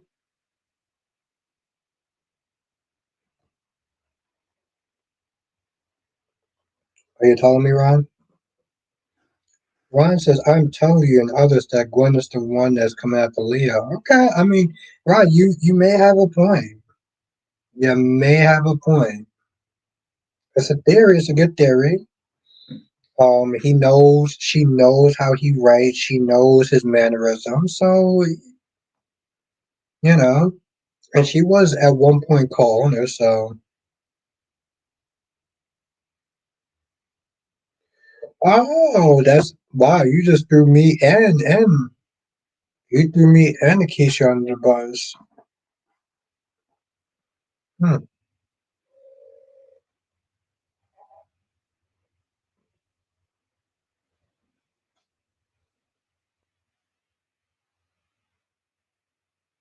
that's mine and Akeisha's job. I love how he points out her first name and her last name too. Teaspoon says, "Back at you, love." And yep, gotta do this. Gotta do the red cup. Gotta do the red cup, Teaspoon. And the Moscato, which is like, oh, so empty.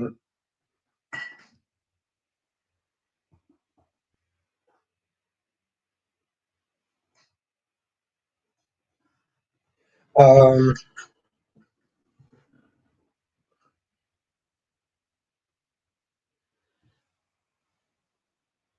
but yeah.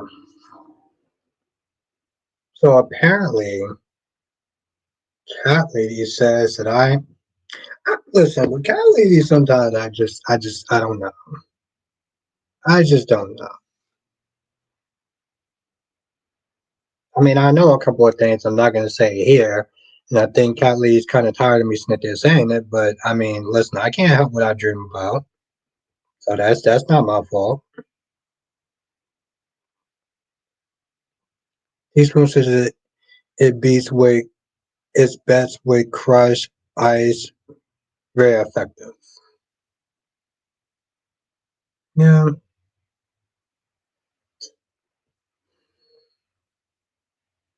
I guess I'm just kind of lazy to really do that. Maybe one day. Oh, he says, yeah, cool. Here we go. Here we go. Sassy ass. Here we go. I love this woman. Johnson says Gwen being the new Lady Whistleblowers. Yeah, exactly, John. No, that's what I said. Ron actually does have a point.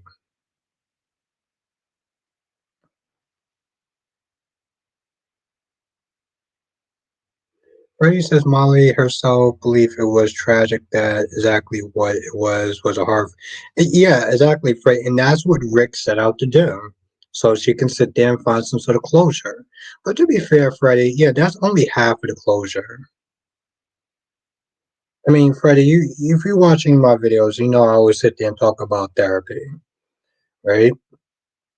Freddie, when it comes to us trainer and Kai, this is what happens when you don't have therapy.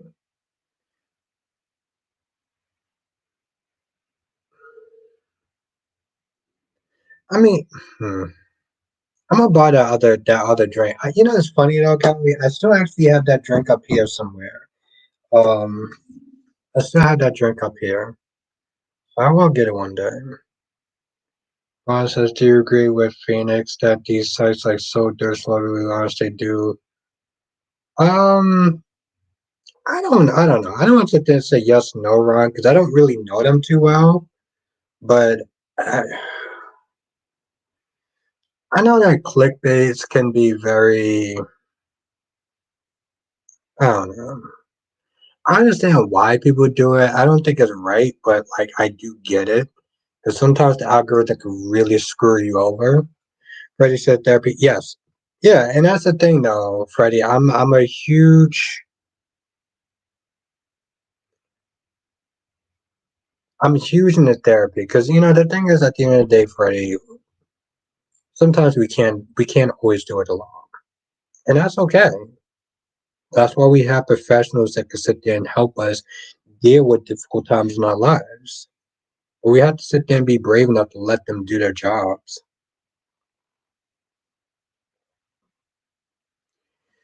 As says TJ and Molly back at it again Monday, but hopefully they get everything out and open once and all for Monday. Time will tell, and if that's going to survive, that is a sure. Yes, I had to sit. Damn, I can't believe it's been 6 years. Wow. Well, Cat Lady, I will sit there and say I've been very blessed for 6 years to sit there and have you by my side. So thank you. You're an amazing woman. I appreciate you.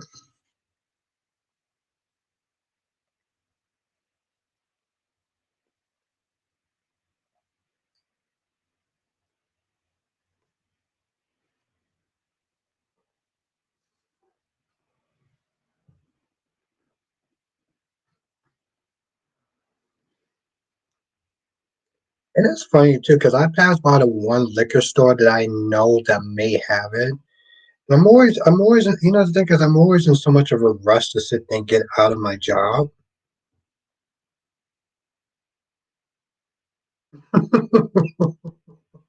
Oh, Ron, you are one funny man. That didn't sound like hitting on Cat Lady at all, but okay.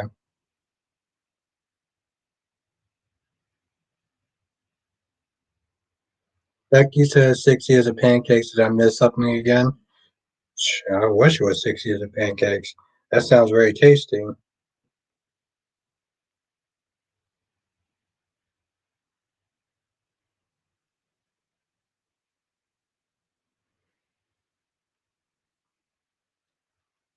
Cat Lady, I'm pretty sure that somebody is probably writing us a new love story. Blackmon says I'm happy being at Bostic Enterprises out. Well, thank you, Blackmon. I appreciate you. Blackmon, you are awesome. Seriously. I am very happy to have you on my team.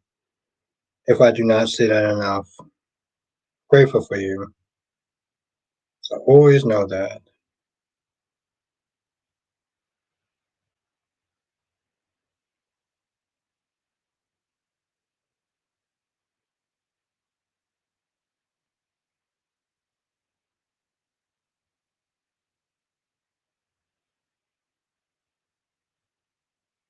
I might have missed something what Ron said, but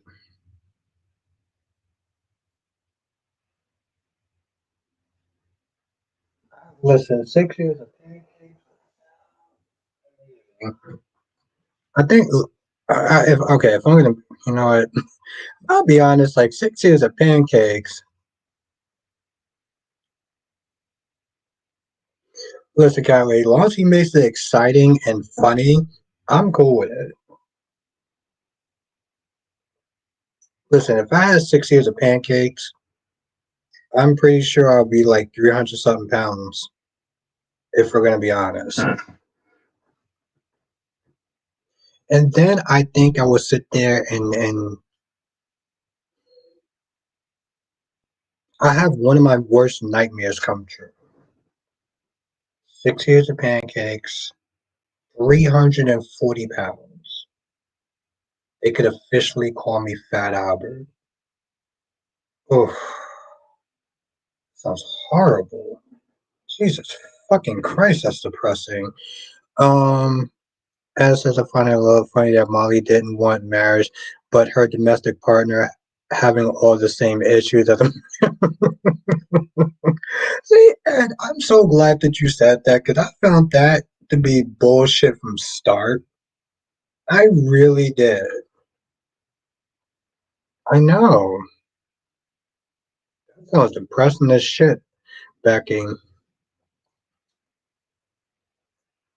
And it's funny too, because like every time I have like a whole rotisserie chicken, my dad will sit there and call me a either yeah, either call me a glutton or a fat little piggy. So that's very inspiring. Um, that's the thing though, Freddie. You gotta wonder how long, like she's now grasping a certain amount of time. That's right, 340 something pounds, maybe 400. Call me a glutton. I keep sitting there talking about, I was like, you need to come back on here. Like, you need to come back on here and you need to tell the stream of all the names that you've called me. I know Jerry Ice Cream. I mean, he was serious. He was like, you're a glutton. I'm gonna have to roll you out the house, he said. I'm not joking. He actually said that.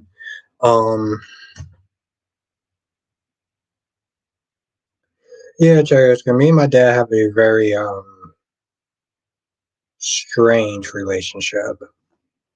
A strange father and son dynamic. Becky said that's not nice or productive. That was not.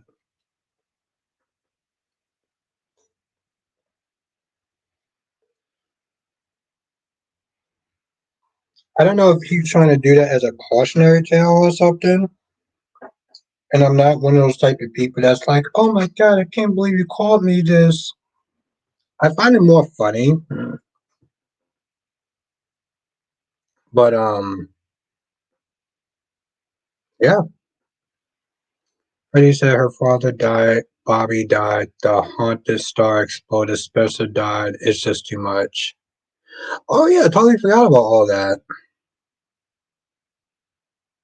Becky says sounds like me and my mother. Oof.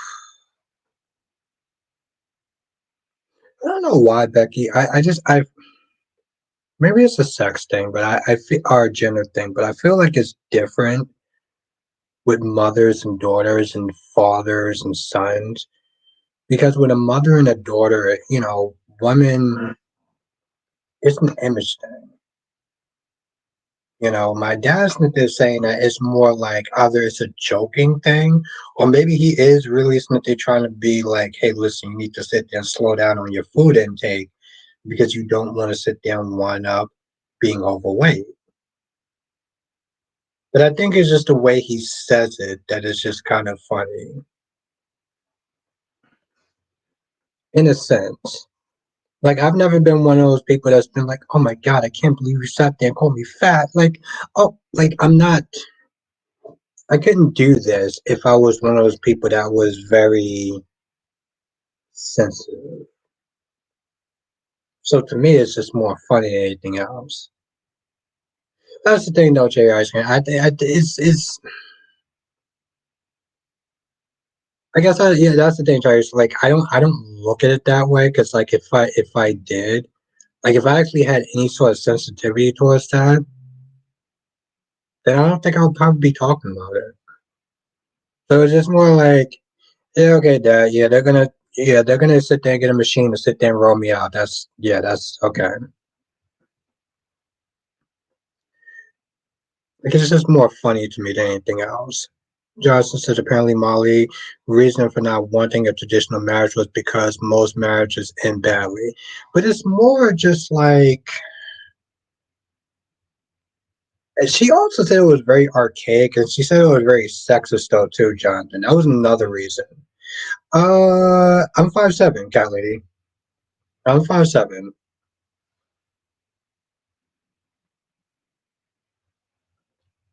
5'7". He actually called me gluttonous. Becky says, I think toxic relationships are toxic relationships. If they don't address you in a way that doesn't hurt your feelings, it isn't really productive. Yeah, I can see that. I mean, honestly, tell you the truth, I think, first of all, because a lot of times when he says that I'm laughing, so I think he just kind of sees it like what he says just more of a joke to me, which is fine because it kind of is. Um, but it may also just be like, hey, listen, I just want to make sure that you're not gonna, eat yourself to death. It's just weird because I pretty much eat the same things every day.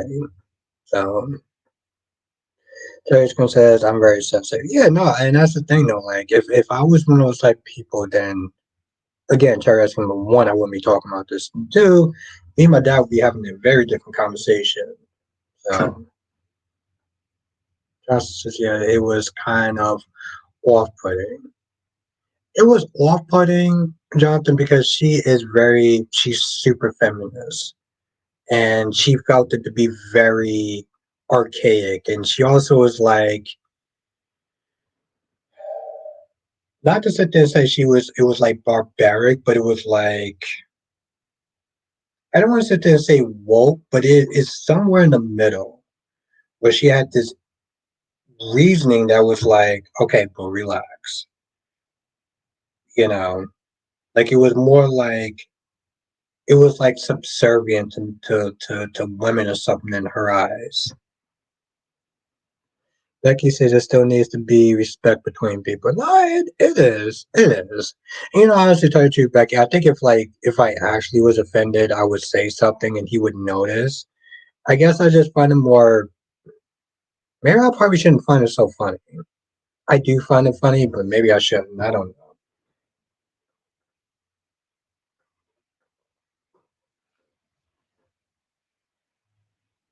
I think we always kind of had that relationship where we would say things into the outside world to be like, "Oh my god, I can't believe you actually said that." Like there were so many times that we would say certain things that my ex would sit there and be looking at us like, "What's wrong with you two?" But it just was just normal, you know. Island just watched B&B and throwing the skate did his thing. Ridge is completely right about Hope. He's right about a lot of it in this situation though too. As the sexist comment by Molly, ridiculous because men in high power positions can't get that without marriage, and super feminists not working out because women even call that out. Yeah, I know, and it is crazy. I mean, I know anything that I say moving forward will probably be a little, oh my god, but seriously, like it's also kind of really annoying about that too, like super obnoxious. Johnson says, "Modern's rocking life." Yep, Rocco's modern life sees his mother again. That's very true. Becky says it's also good to have a healthy sense of humor about life. Make stuff go easy, and that's the thing, Becky. That's what my dad do. Like we'll say certain things like that I can't say on here. But like if you was in person, I would sit there and say that stuff. People like, "Oh my god, I can't believe you said that. That's your dad or that's your son." It's like, yeah, yeah, yes, Island. Hope to suck you. Thank you, Island. Picture says you should go lay your head on Catley's chest and let it out.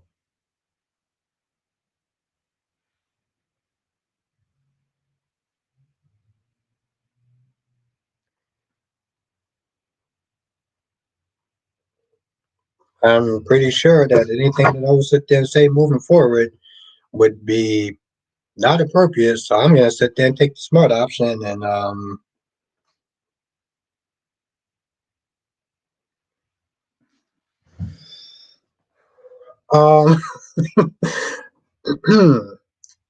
Freddie says, I wouldn't trust turning woods anymore. Laura was nowhere to be found by her daughter's bedside, but instead you got a creepy old man breathing over Lulu. I'm glad she escaped. They should sue. But sue for what though exactly? I listen, Callie, I didn't say shit. I did not say a damn thing. I just sat there and I looked at it and I said,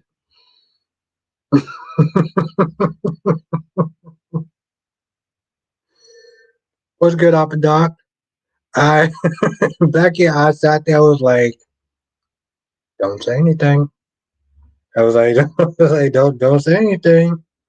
Mm-mm. Nope, I'm not doing. What's good, Darby? Yep, Papa Doc. Yep. Ivan says she drove every good man away. They all lost their common sense when they were with her. Yeah, they.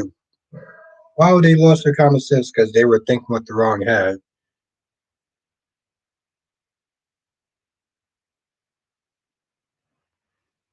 Johnson says, I think Cyrus will eventually get back to his own. I hope so, Jonathan. Jesus Christ, I hope so. Oh, damn, I still have a lot. Jason says that's why I was just listening sometimes. But I listened to it, so I found that comment more funny. I was just like, I'm not getting in trouble like that lady. But I thought it was a funny comment. I thought it was a funny comment. And I'm just going to sit there and say that because I want to sit there and stay on Cat Lady's good side. Papa Doc says workshop Cody. Oh, when he, yeah, yeah, yes, exactly. No, you're right. Darby says, I know we ain't doing Cobra Kai tonight, but that kick up by Robbie was badass. Listen, I mean, listen, the Darby, the fight scenes was excellent. Okay, I'm not gonna lie, the fight scenes was excellent. Quan was a badass. I just,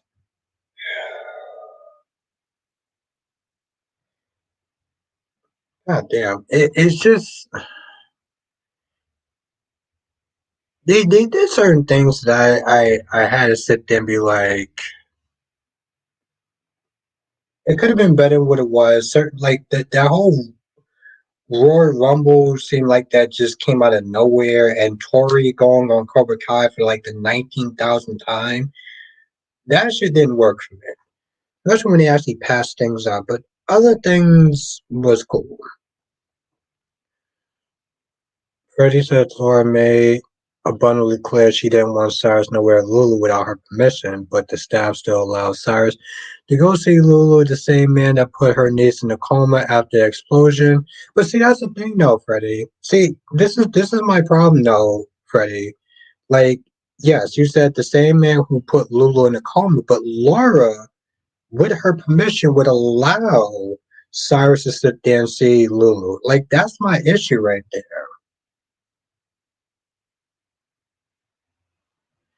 And thank you. Well, Dari, I don't know about that, but I know that when they went to go see Carmen, I was like, they went to see Carmen. Carmen was fine, and then Carmen's like, go back to go win the tournament. But then you had Kenny there, so didn't you have too many people there at that point? Kenny was supposed to replace Miguel when Miguel came back. So, like, how many people? How many people do they actually have on this team?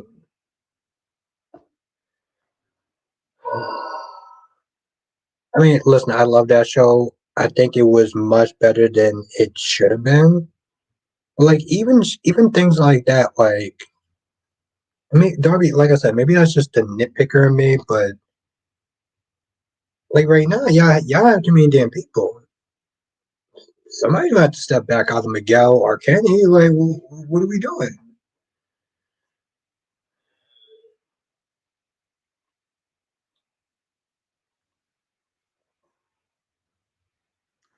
Johnson said Laura has got a soft spot for Cyrus. Yeah, she has a soft spot in her goddamn brain. Like, I, I don't. Mm.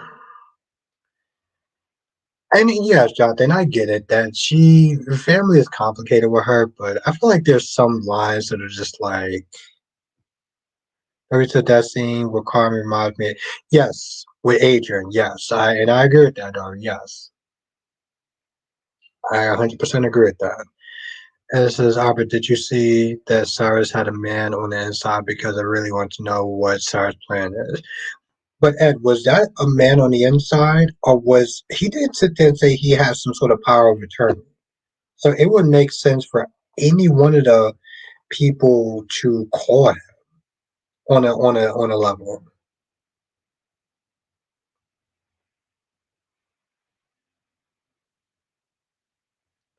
Okay, Darby said, can you replace the other girl? Yes, Devin.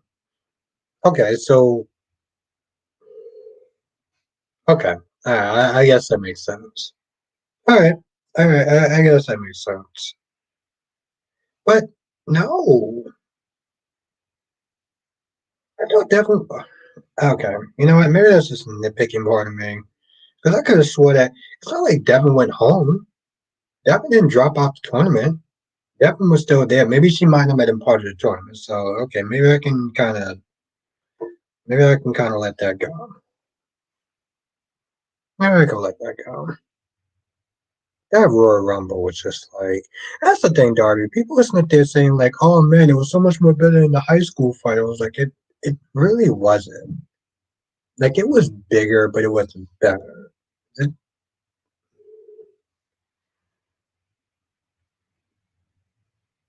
as Devin stepped down after she told Kenny the truth. Oh, okay, all right, okay, and Darby, okay, all right, yeah, okay, y'all got some good points. I'm glad I didn't put that in my review. Okay, good.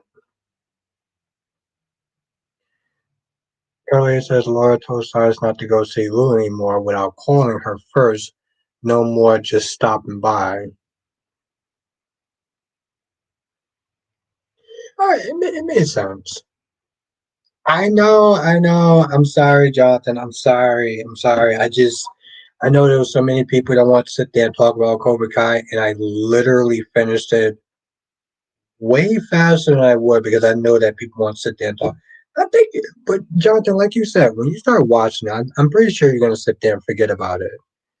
Bro, you got like 6 seasons to go. You got literally 6 seasons to go. You're gonna forget seriously, Becky D and Jonathan. You gonna forget some shit.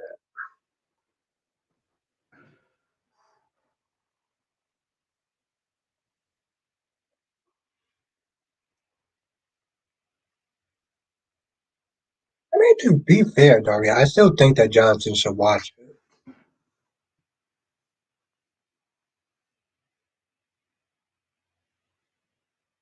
Oh, we're gonna talk about that too, Jonathan. I'm like almost done with up until the last season, and we still got to do that. We still got to do the We're still gonna do that collab on it, right?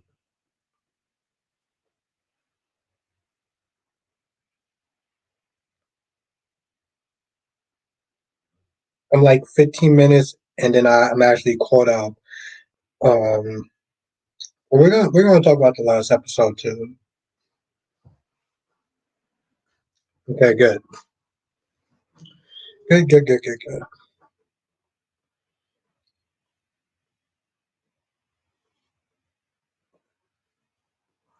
Nobody says I still think you should watch the Penguin.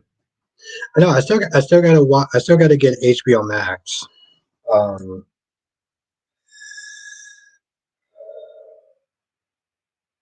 I'm not totally against it. I just have other stuff on HBO Max I want to watch first. So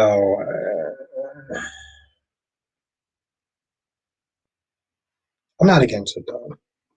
I still do want to watch Peacemaker. I mean, Peacekeeper. Is it Peacemaker or Peeps? Try it. You'll like it. Yeah. No, Darby, just for you. When I do get HBO Max, I will definitely put that on the list to watch. Is it Peacemaker or Peacekeeper? As I said, I still got to catch up on the latest episodes of Man Now, so now I missed three. It's Peacemaker. Thank you, Jonathan.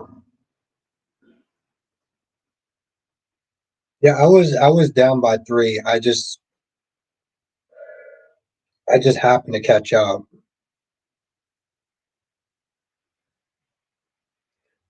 So it is Peacemaker. Okay.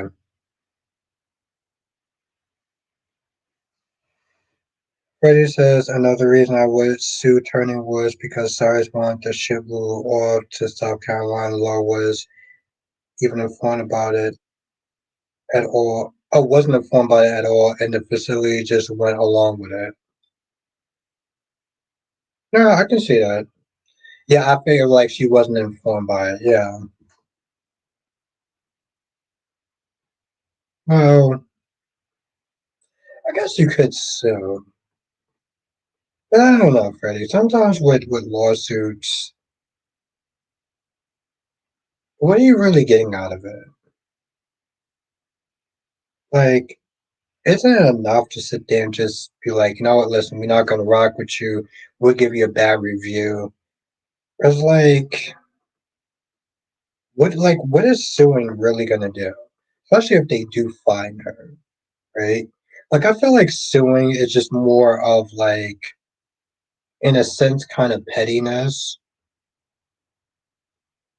What are you really suing for, Freddie? Like, are you suing for the right reasons? Are you suing because, hey, listen, we need this money because you caused like us emotional damage? Or are you suing to sit there and I wouldn't recommend exactly like you're suing to sit there and make a point? Like, what do we, you know? Johnson says, like I said, Cyrus clearly has a hidden agenda. I would like to sit there and think the writers are smart enough to sit there and do that, but Freddie says I wouldn't recommend it. Yeah, it just comes into a frivolous lawsuit. It's like, what are you actually suing for? Because out of emotional spite, Becky says I rewatched Babylon 5, totally forgot Tristan was in episode 3 as a radical troublemaker who came to the space station to stir up trouble.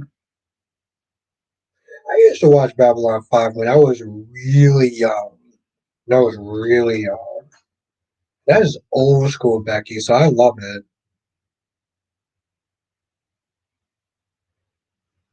What episode has he been on?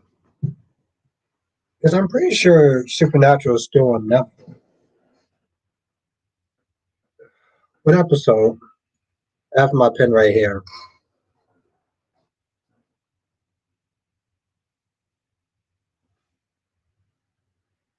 The thing is, people are upset that you know Tristan Roberts or whatever his name is he left General Hospital. He's up there in age. Like I don't really know what people expect.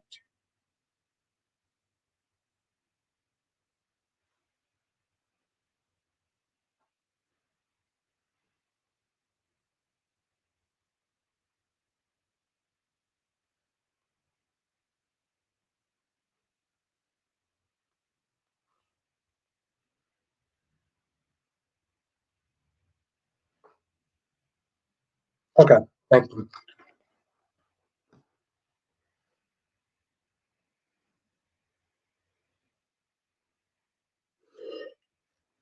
And here's the thing: it's they did a great job because their budget was slashed, their cash was slashed, and you can tell they had to sit there and find a way to wrap it up. This was not the way that they wanted this show to end. And even on the creative level, they did their thing. That's true, Darby. Jerry Jackson was an angel, and Valentine was Roman Dick. I think that's his name, right? Darby, his name was Roman Dick.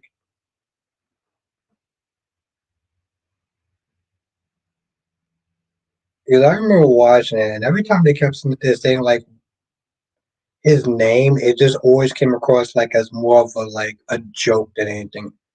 Oh, Dick Roman. Thank you, Jonathan. Dick Roman.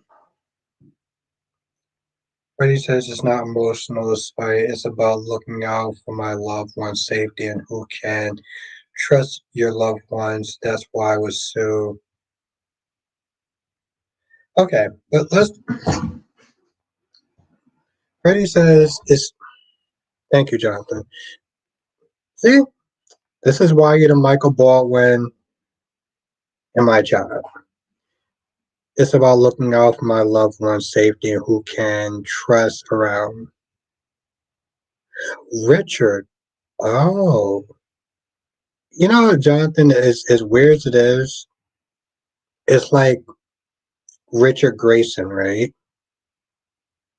So Richard, instead of saying Richard, they would sit there and say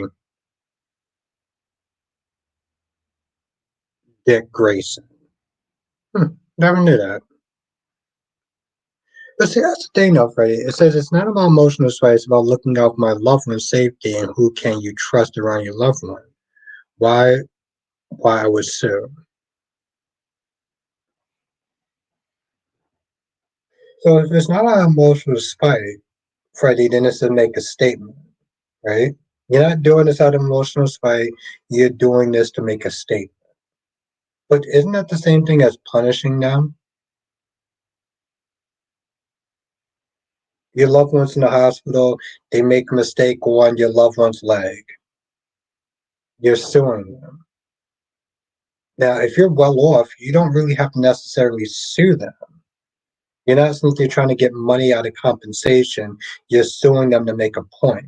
So even if it's not out of spite, you're still suing them to make a point. Exactly, Darby. This is retribution. But you see how retribution can easily turn into you're doing this out of spite?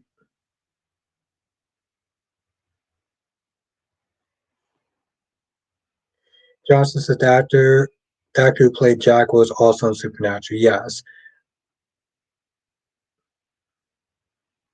But that's the thing, again, Jonathan, like Richard is short for Dick. Just like Tony is short for Anthony. I don't like now I get it. They should learn. Exactly, Darby. So you're teaching them a lesson. You're you're making an example out of them. But then I would just move them into another. Exactly, Freddie. But see, that's the thing. If you're suing them for money, then it's to cover their expenses because you know they can't pay for it. You can't pay for it, or you feel that they owe you something, and why should I have to pay for something that you did, right? So that I can understand. This again, Darby, this is about punishment. Exactly. It's about punishment. It's about making an example.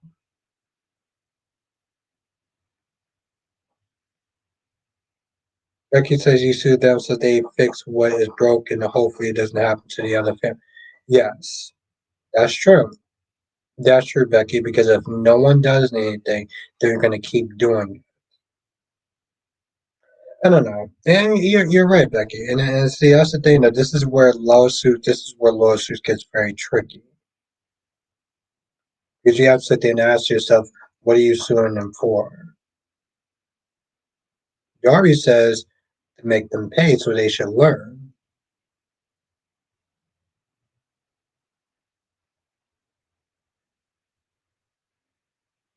That's true, Jonathan. And you know who else? You know who else he played on?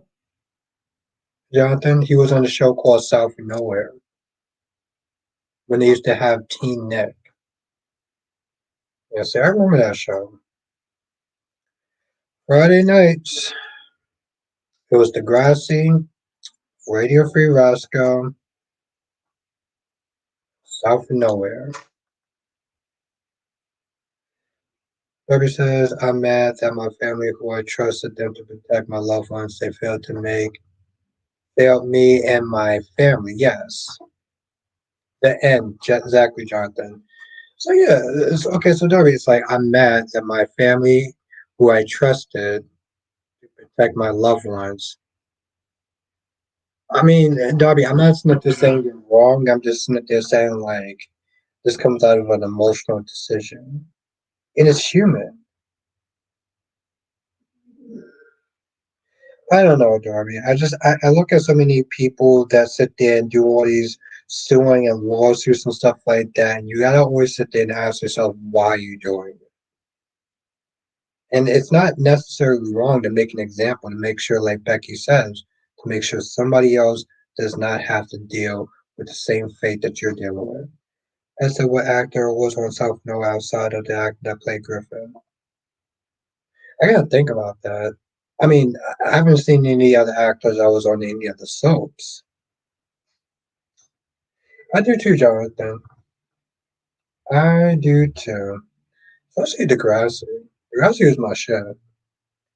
Becky says those care places get paid. They should provide the service they are paid for. Yes.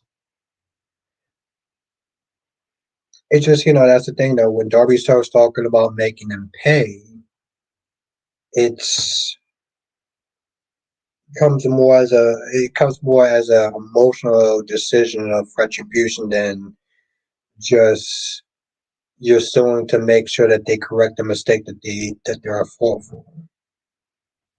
I don't know. Lawsuits are always very tricky, and when it comes to us people, it's like there's going to be emotions involved. It's just how much of a factor is that when it comes towards a lawsuit. Josh says it's too bad. WBD canceled plans for a Degrassi. Yeah, it is. I mean, Jonathan, if I'm gonna be honest, I did stop watching. What's good, Tommy? Debbie says I'm mad at it.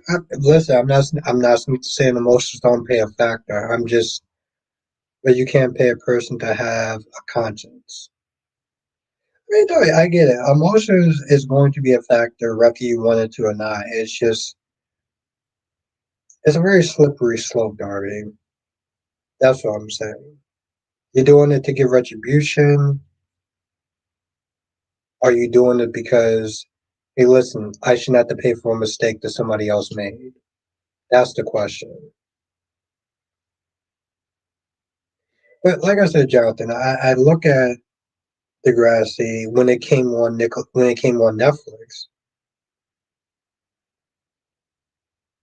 But and that's the thing, though, Jonathan. I started watching it a little bit after that, but like I didn't watch it when it came on Netflix. So I don't know if I would have sat there and watched it if they would have did a revival.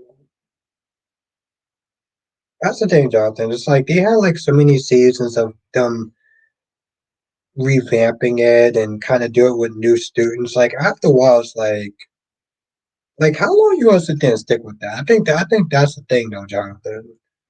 I remember Nick Cannon made a joke like Degrassi, season 47, senior citizens home or whatever.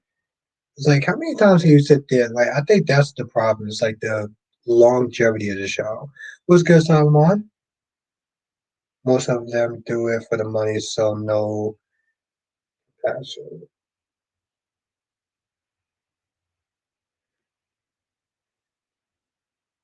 I mean, I get it, Dari. I do.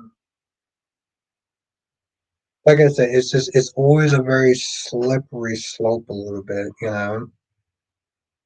Tommy says, I don't think Kyle will ever learn. Of course not, Tommy. And why would he, Tommy, why would he learn if they're just going to sit there and give him the job anyway? You know what I'm saying? Like, he didn't learn anything because his parents just gave him what he wanted because he wanted, he bitched, and he complained. Johnson says on the Netflix version, there was an episode where most of the original characters returned.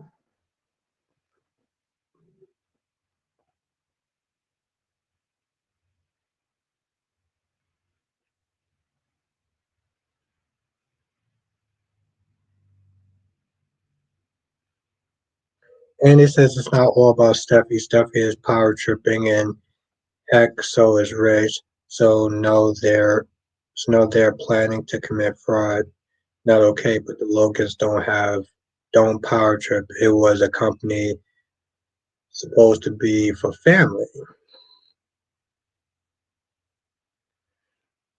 Uh,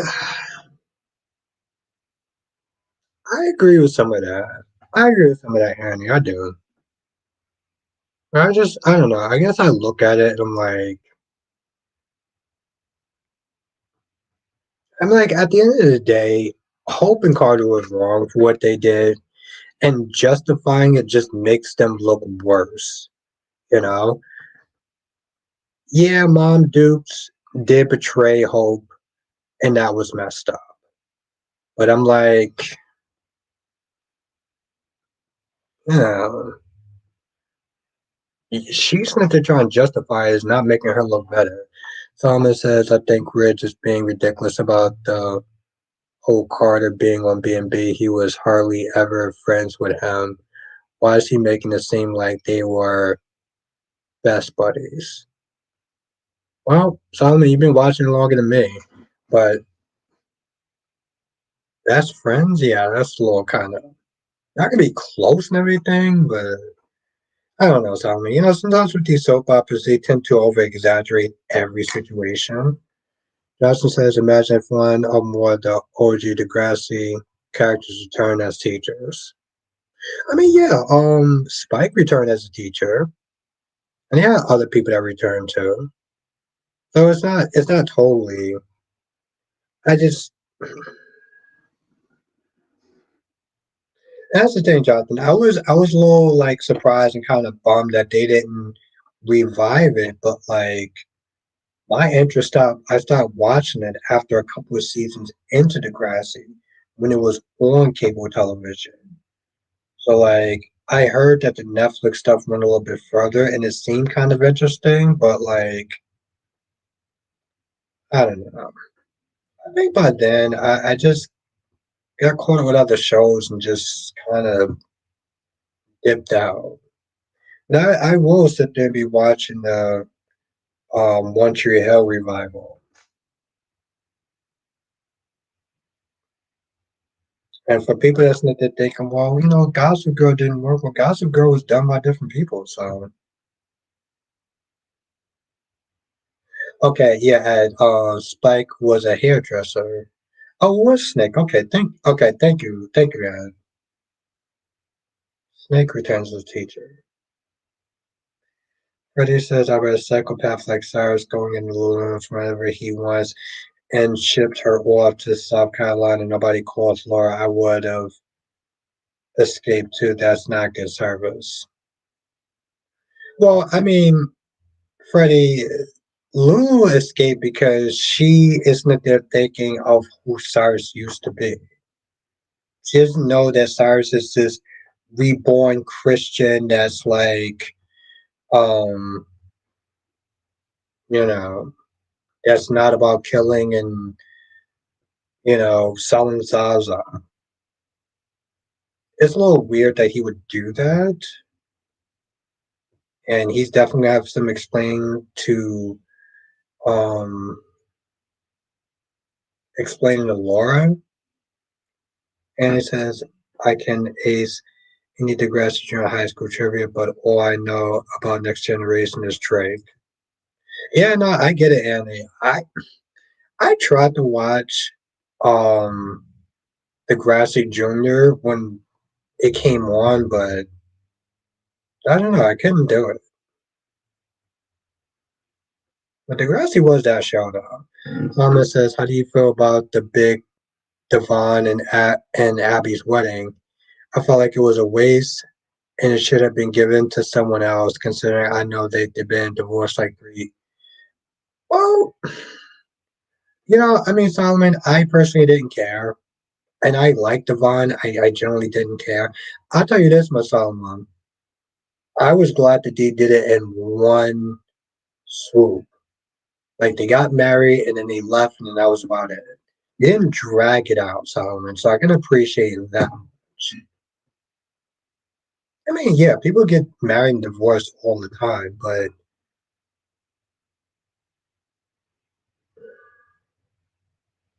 I think I'm glad that they did it and they got it done. Because I told you, Solomon, I just feel like now that they're married, every time that they're together, I'm just not gonna care. I'm just not gonna care. And I like the Vaughn. Abby's, yeah. Darby says, when is Oppenreich Bostic now being the paragon saint of forgiveness and understanding? I've always been that way, Darby. I haven't. Darby, here's the thing. Darby's not there trying to shape me out like I'm the villain. Well, I am a villain, but like I'm just like petty and vindictive. And I can be petty and vindictive, but like this isn't one of them.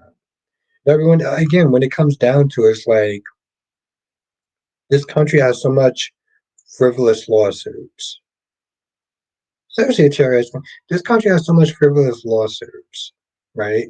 And suing to make somebody pay. I don't feel like I feel like that's an emotional decision. Now, if you're suing, I just feel like you have to have reasons why you're suing, and not just because Justice says, "What were we talking about?" I have no idea. I'm talking to like 24 different people. Um,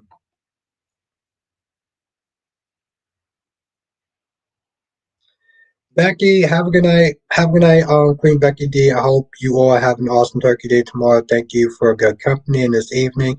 Yes, Becky, seriously, come back soon. I definitely miss having you here.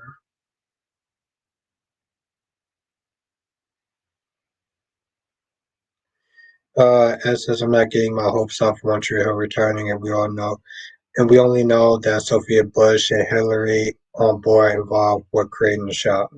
Oh no, yeah, no, no. I mean, I agree. I agree. No, Jonathan, I was just that they're talking about like, Darby since you're talking about revenge. Well, he's talking about making someone pay. And I feel like your reasons need to be somewhat just. And it can't just come from an emotional, you know, it can't just come from an emotional place. But the sad thing is, Solomon, I'll tell you this much, right? So if Abby cheats on Devon, then that's karma for Devon. Because Devon cheated on whatever that chick's name was with Abby. And the thing is, there's a saying. How you get them is how you lose them. Okay. They got together because they cheated on their significant loved ones. Oh, thank you, Ed. Amanda. Yeah, he cheated on Amanda. So I'm like, listen, if you get cheated on that,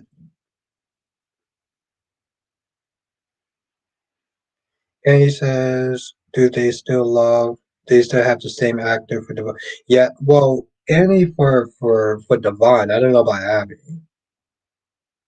I know he still has the same actor for Devon. Byron something.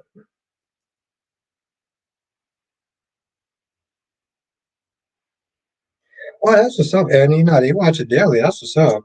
So they watch Young and the Restless, and you watched Born and Beautiful. That's interesting. Do you have any friends that watch General Hospital and Days of Our Lives, Annie?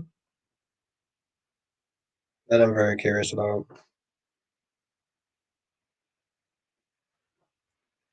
Johnson says that's where I mentioned the older Degrassi characters could return as teachers. Oh, between me and you, yeah.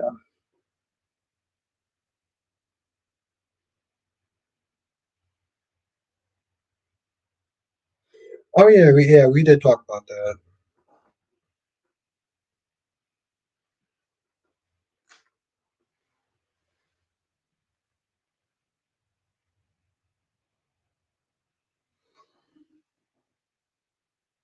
I mean, Jonathan, let's put it this way. I know that I would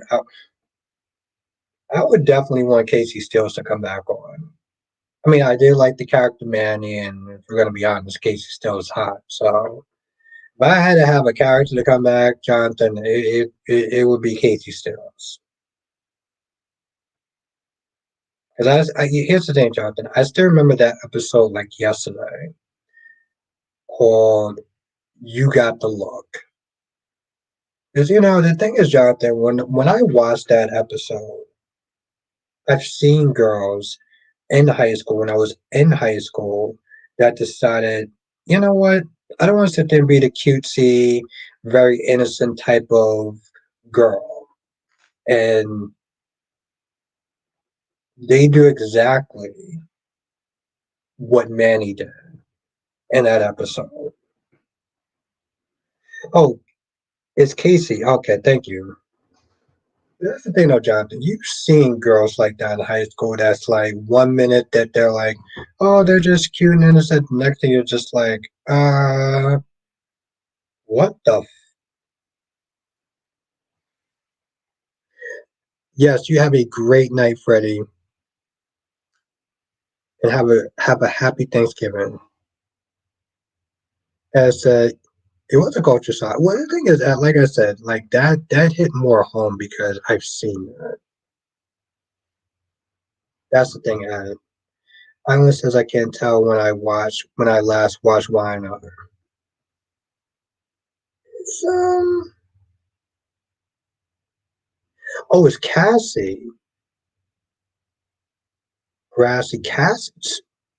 Really? Wow. Tommy says, who's going to take over Jabot when Jack dies? I hope Jack don't die for a long time, but I guess Kyle. Thank you, Jonathan. And he says, I know that space. I know that scene with Manny dressing so hot walking out. Annie, she walked in a thong. Okay. Annie, she walked to the hall room. She walked to the hallway with a thong on. Okay. Like you don't get any more. Have a night island and have a great Thanksgiving.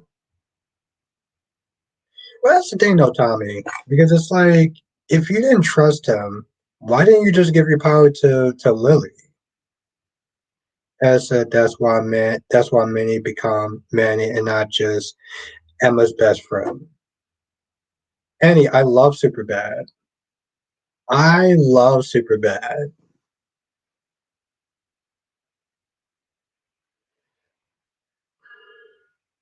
Like I said, I mean, the first few episodes I saw was Gangsta Gangster, and You Got the Look. And when I saw You Got the Look, I was like,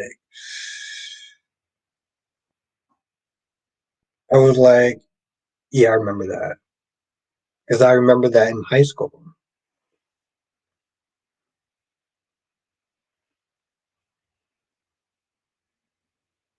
And of course, and yeah, exactly, and of course, there's the Rick scene. Remember the Rick scene, right? When he came back to school and he was like, you know what? I'm actually looking forward to going to school today. And that was some chilling shit right there. Johnson says Cassie still Alex played Craig's little sister. Yes, Angie returned to the show as a different character. She returned as well, Jonathan. Let's just sit there and say that she was very loose.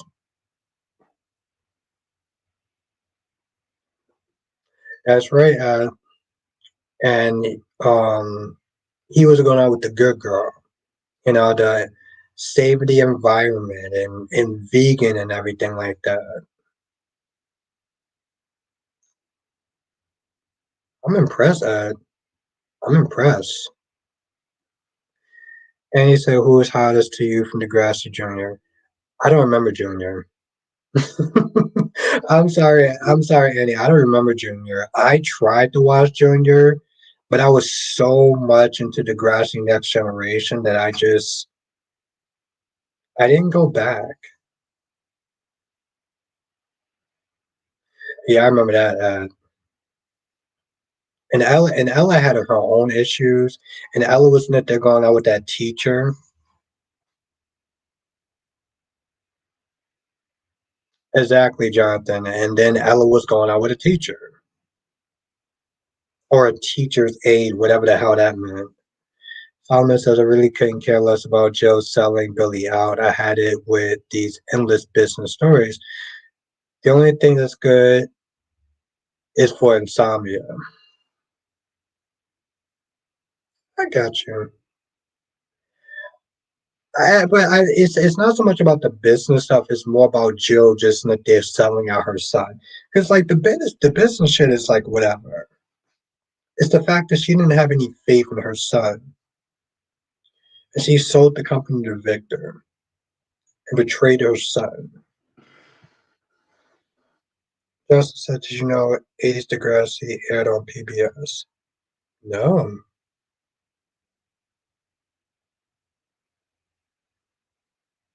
a little surprised.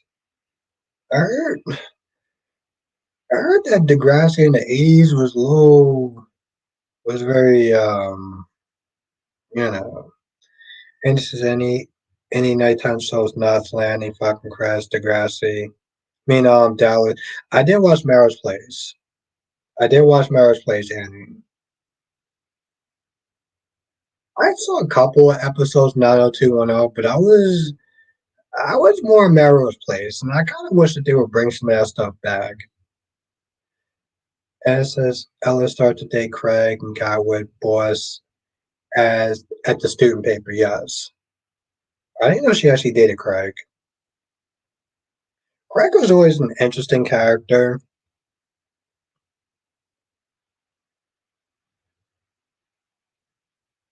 I remember that he was actually among my favorite characters was Craig and Sean.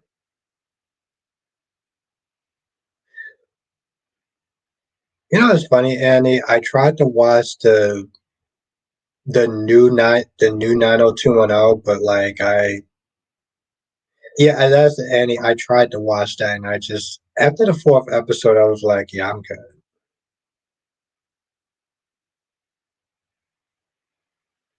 Apparently so, Jonathan. I mean, I heard that Degrassi was probably it's interesting, Jonathan. The Canada shows are a little bit more edgier than like the shows that they put out in America.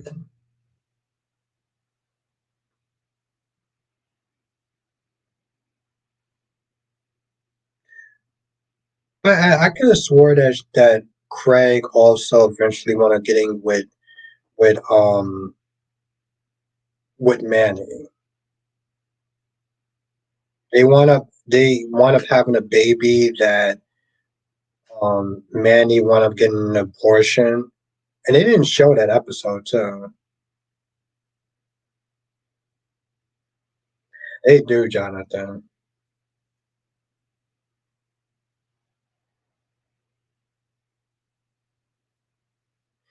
And I mean, if you ever get, Annie, it's on YouTube. So if you ever get a chance to watch it, it's good, Annie, and it's free. It's literally on YouTube. Someone says that's in character with Jill Albert. She's a terrible, crappy person. Look at the way she treated Mamie. The Abbott's lawyer employee she was and still is disgusting with that woman. Yeah, I mean, I don't know their history. No, John, I never actually watched Into Stardom. I think that was probably the one show that I just tuned out. Like, I mean, I was just done. Well, I just didn't watch. I never gave it a chance. And the thing is, Jonathan, I feel like I probably missed out on a good show.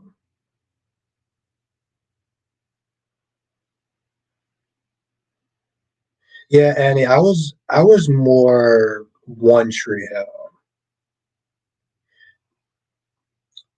I was more One Tree Hill, so I came in later on to the game.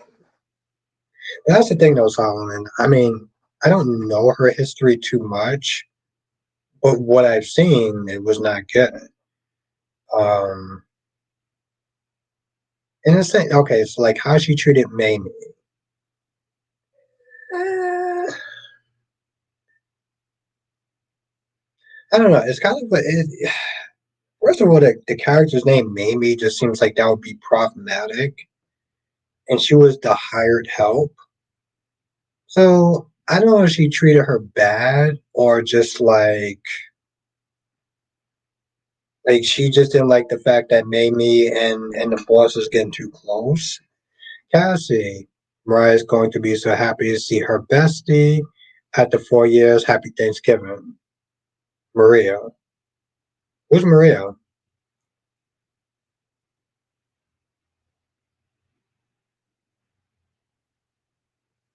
And he said, "Did you know Aaron Spelling also did T.J. Hooker and Dynasty? He wanted to produce Degrassi during high school, but lost it, so they made 90210 a glam version of Degrassi. Was the version they had. He produced Melrose Place. No, but I know that now. So that's cool.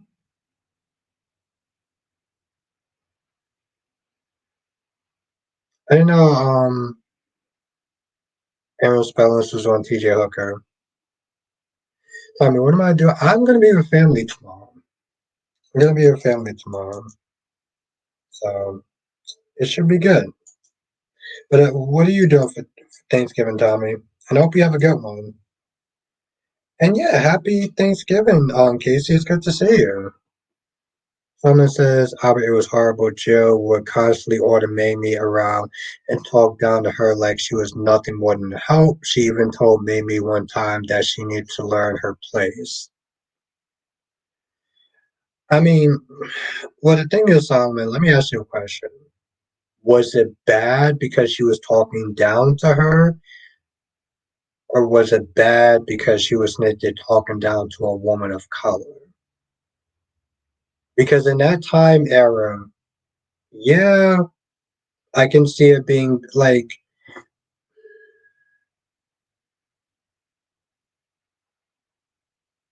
Tommy being with family. Okay, that's what's up. I mean, Solomon, when I watched her in the hospital and watch how Tracy talks to her staff members and send it to saying, well, they're just nothing more than a help, that just seems like Solomon, that seems more just like rich bougie stuff that people do, rich bougie stuff that rich people do. It's bad, but I think it's more of I think optics wise it doesn't look good. for a Caucasian woman to sit there and talk down to a woman of color. I think like that's what makes it looks a little bit worse. And he suggests he was known as Aaron's broadcasting company also did the largest house to date in LA. Also had the largest house to date in LA. Yeah, I mean, TJ Hooker is a little bit before my time, so I didn't really know about that. But I only know Tori Spellings to be honest, and that's mostly because like any sort of scandal that she does or she gets into or whatever sort of plastic surgery that she has going on. Jackson says I'm staying home. I'm gonna sit this one out. I listen, Cherry Ashby. I don't get it. I mean, I get it. I think for me, Cherry Ashby, because I don't see my family as often as I should. That is like it's like for me, Cherry. It's like me, Cherry. It's like I need to get out of my bubble for a hot minute. Get used to routine and stuff, and for me, it's like working in YouTube, and I'll see my friends every now and then. So, like Cherry Ashby, like if I don't see my family during Thanksgiving and Christmas, I don't know if it's gonna happen. So it's like a good time to kind of get out of my bubble. Why is Tori Spellings one of your favorite people in Hollywood? No, but I listen, Cherry, listen, I get it. Like, for some people this year has been very rough, and if you can sit there and kind of just be by yourself and just kind of center yourself, I don't knock it. Someone says it was bad for both reasons. I mean, no person should be treated like that, but I bet if Mamie was an older white woman, she would have never been told her place that she needed to learn her place. I get that, Solomon. I get that. Yeah, I actually do agree with that. Fiction said, I just don't have to drive. I got you. Kyrie's Clark, Cyrus, Red Lucky, Fulfill. I was so here for you. You're bad. You're bad when Cyrus got you dead Cyrus about not being. Yes. And it's funny, Kyrie, because we were sitting there saying that shit all night long. And I sit there in my review, I was like, he comes back decades later, sitting there talking about who family is and who family isn't. And it's like, lucky, you might want to. The sad thing is, Kyrie's Liz, who overheard it, didn't even sit there and correct him. Liz overheard that whole conversation, and not one point she was like, hey, Cyrus, you're wrong, because she knew that he was right. Annie says she was very involved in decisions of the show, and she is a workaholic, always shows up on set on time, and she was bullied all her life. I read her book. I know that people had issues with Shannon Doherty. I know that much. Oh, Jonathan, I used to love that show. Ashton Catcher. And the problem is, Jonathan, like, Punk was good for a while, and then Ashton Catcher left, and then the show started going downhill. Okay. And he says, yes, they decided to fire her. Carrie says, and my Ava is, and it says she ain't going to do no prison time with Christina. Christina is a bigger loser and a liar. Okay, so here's my thing. And I know you're not going to like this, but I feel like I need to sit there and say this. Eh, the woman did lose a baby. To sit there and call her a loser might be a little kind of overkill. Here's the thing, though, Kyrie, is Tracy says something that was really interesting. She was like, maybe it's not so much that Christina's lying, it's that she is in so much grief and so much pain that she is remembering whatever. It's like she's remembering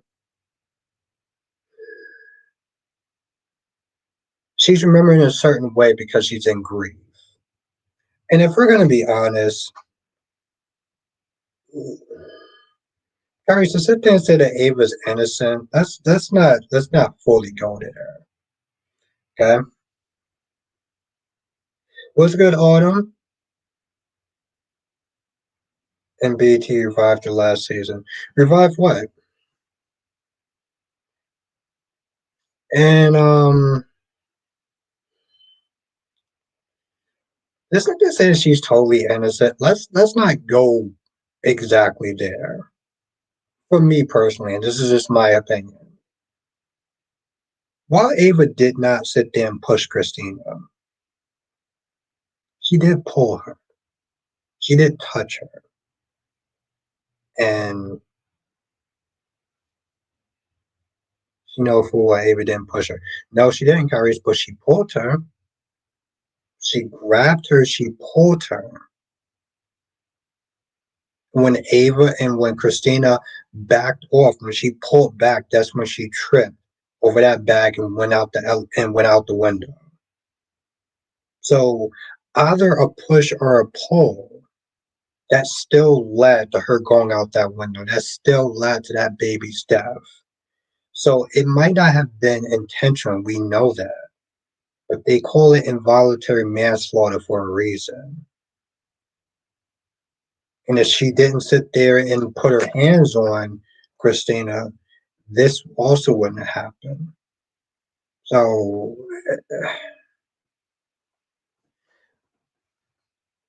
Autumn said Carter didn't think this through because if Carter gets rid of Steffi and Rich, who's going to design Brooke's bedroom line? And they even says in the design for Hope wasn't doing good. But here's the thing, Autumn, he never actually said that he was going to get rid of Rich and Steffi. He never sat there and said that he was going to get rid of. He never sat there and said he was going to get rid of Rich and Steffi. Rich and Steffi. He just said that he wants things to change. Tommy says convertible is safe for now. You know, it's funny, Tommy. I could have swore I might have said something. Um, I might have shouted you out of my video because I'm like, listen, car goes to jail. That convertible is done. Johnson says BT revived Punk a few years back. It was a retool for the BT audience. Really?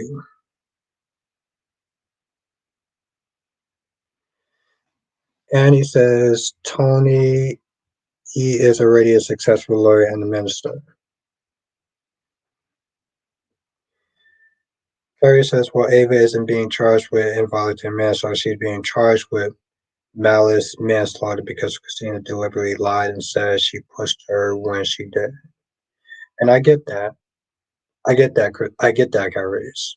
But here's the thing: when you sit there and say that she was innocent, that's not true. That's not true. What she's being charged with, yes, that's wrong. But let's not sit there and say that she's innocent either. Charges might have been wrong, but at the end of the day, we're not gonna. Listen, Kyrus, you're my guy and everything like that. I'm going to adamantly disagree with the whole she's innocent.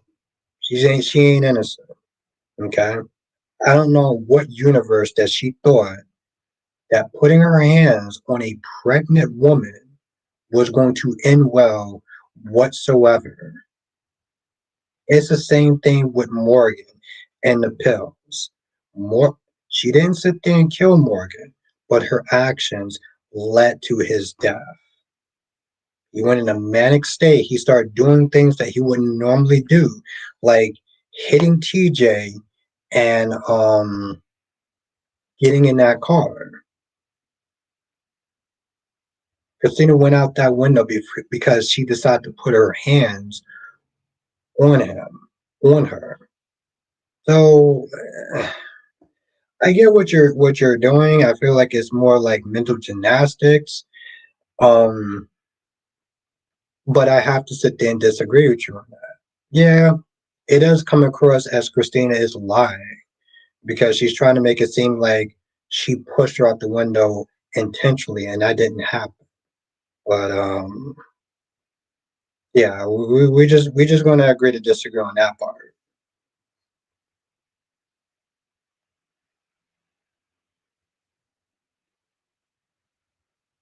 Now, what did I miss?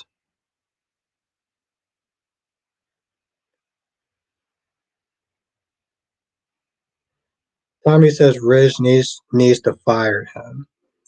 I mean, yeah, because you committed corporate fraud to sit there to get more access to Poom Poom. Think with the wrong hat, whatever you want to sit there and call it.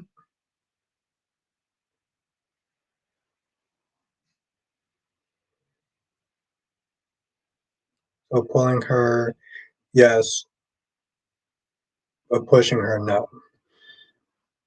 I mean, I get it.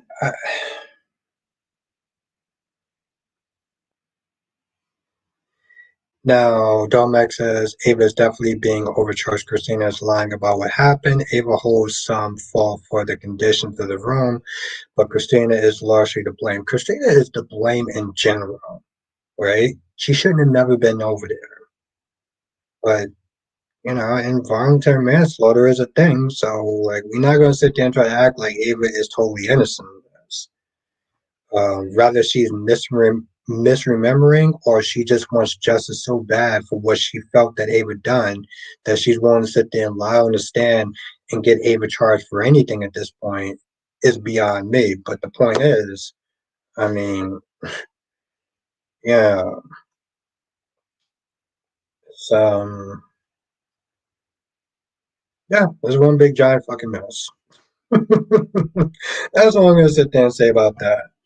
But listen, I've actually been on there longer than I actually expected. I could have sworn I was going to be on there for an hour and a half, and it's now 3 hours. So, um, I haven't done a 3 hour live stream in a very long time. But I'm not going to be live streaming tomorrow because family and everything. But I will be back Friday. I'll be back Friday. We're gonna sit there and do it again. We're gonna have a good time. I know there's only one soap opera, but we're gonna talk about the other. We're gonna talk about the other three as well too. So we still gonna be doing that shit. Um. Anyway, I want to sit there and say have a great night. Yes, Jonathan. Black Friday. We're gonna do it up anyway. So yes, have a good night, Jonathan. Have a good night, Blackmon. Have a good night, Annie. Have a good night, Tommy. Have a good night, Dollar Medics. Have a good night, Deluxe. Have a good night, Tommy. I said Tommy already. Have a good night, gorgeous Queen Cat Lady. Have a good night, gorgeous Queen Janet. Have a good night, Kyrie Clark. Have a good night, Dollar Medics. Yes, Tommy. Happy Thanksgiving to you, my friend. Um, there we go. Johnson says, join us next time for another edition of Show Chat with Albert Bostic. Thank you, my friend. And he says, I bought the damn building. And he says, I love Victor's lines. I bought the damn building. Yes, have a good night, Kyrie. Johnson says, happy Thanksgiving, everyone, and hit the like button. Yes, hit that damn like button. Is it really?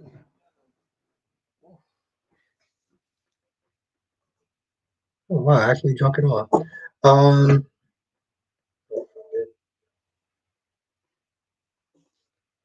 have a good night, everyone. Have a great Thanksgiving. I will see y'all back on Friday. We have a lot of fun. And if you're a member, I'll sit there and see you on Saturday. If you're not a member, join, and then I'll see you on Saturday and Sunday. Thank you, my friends. Thank you all. Have a great evening, and I appreciate y'all all. Laters.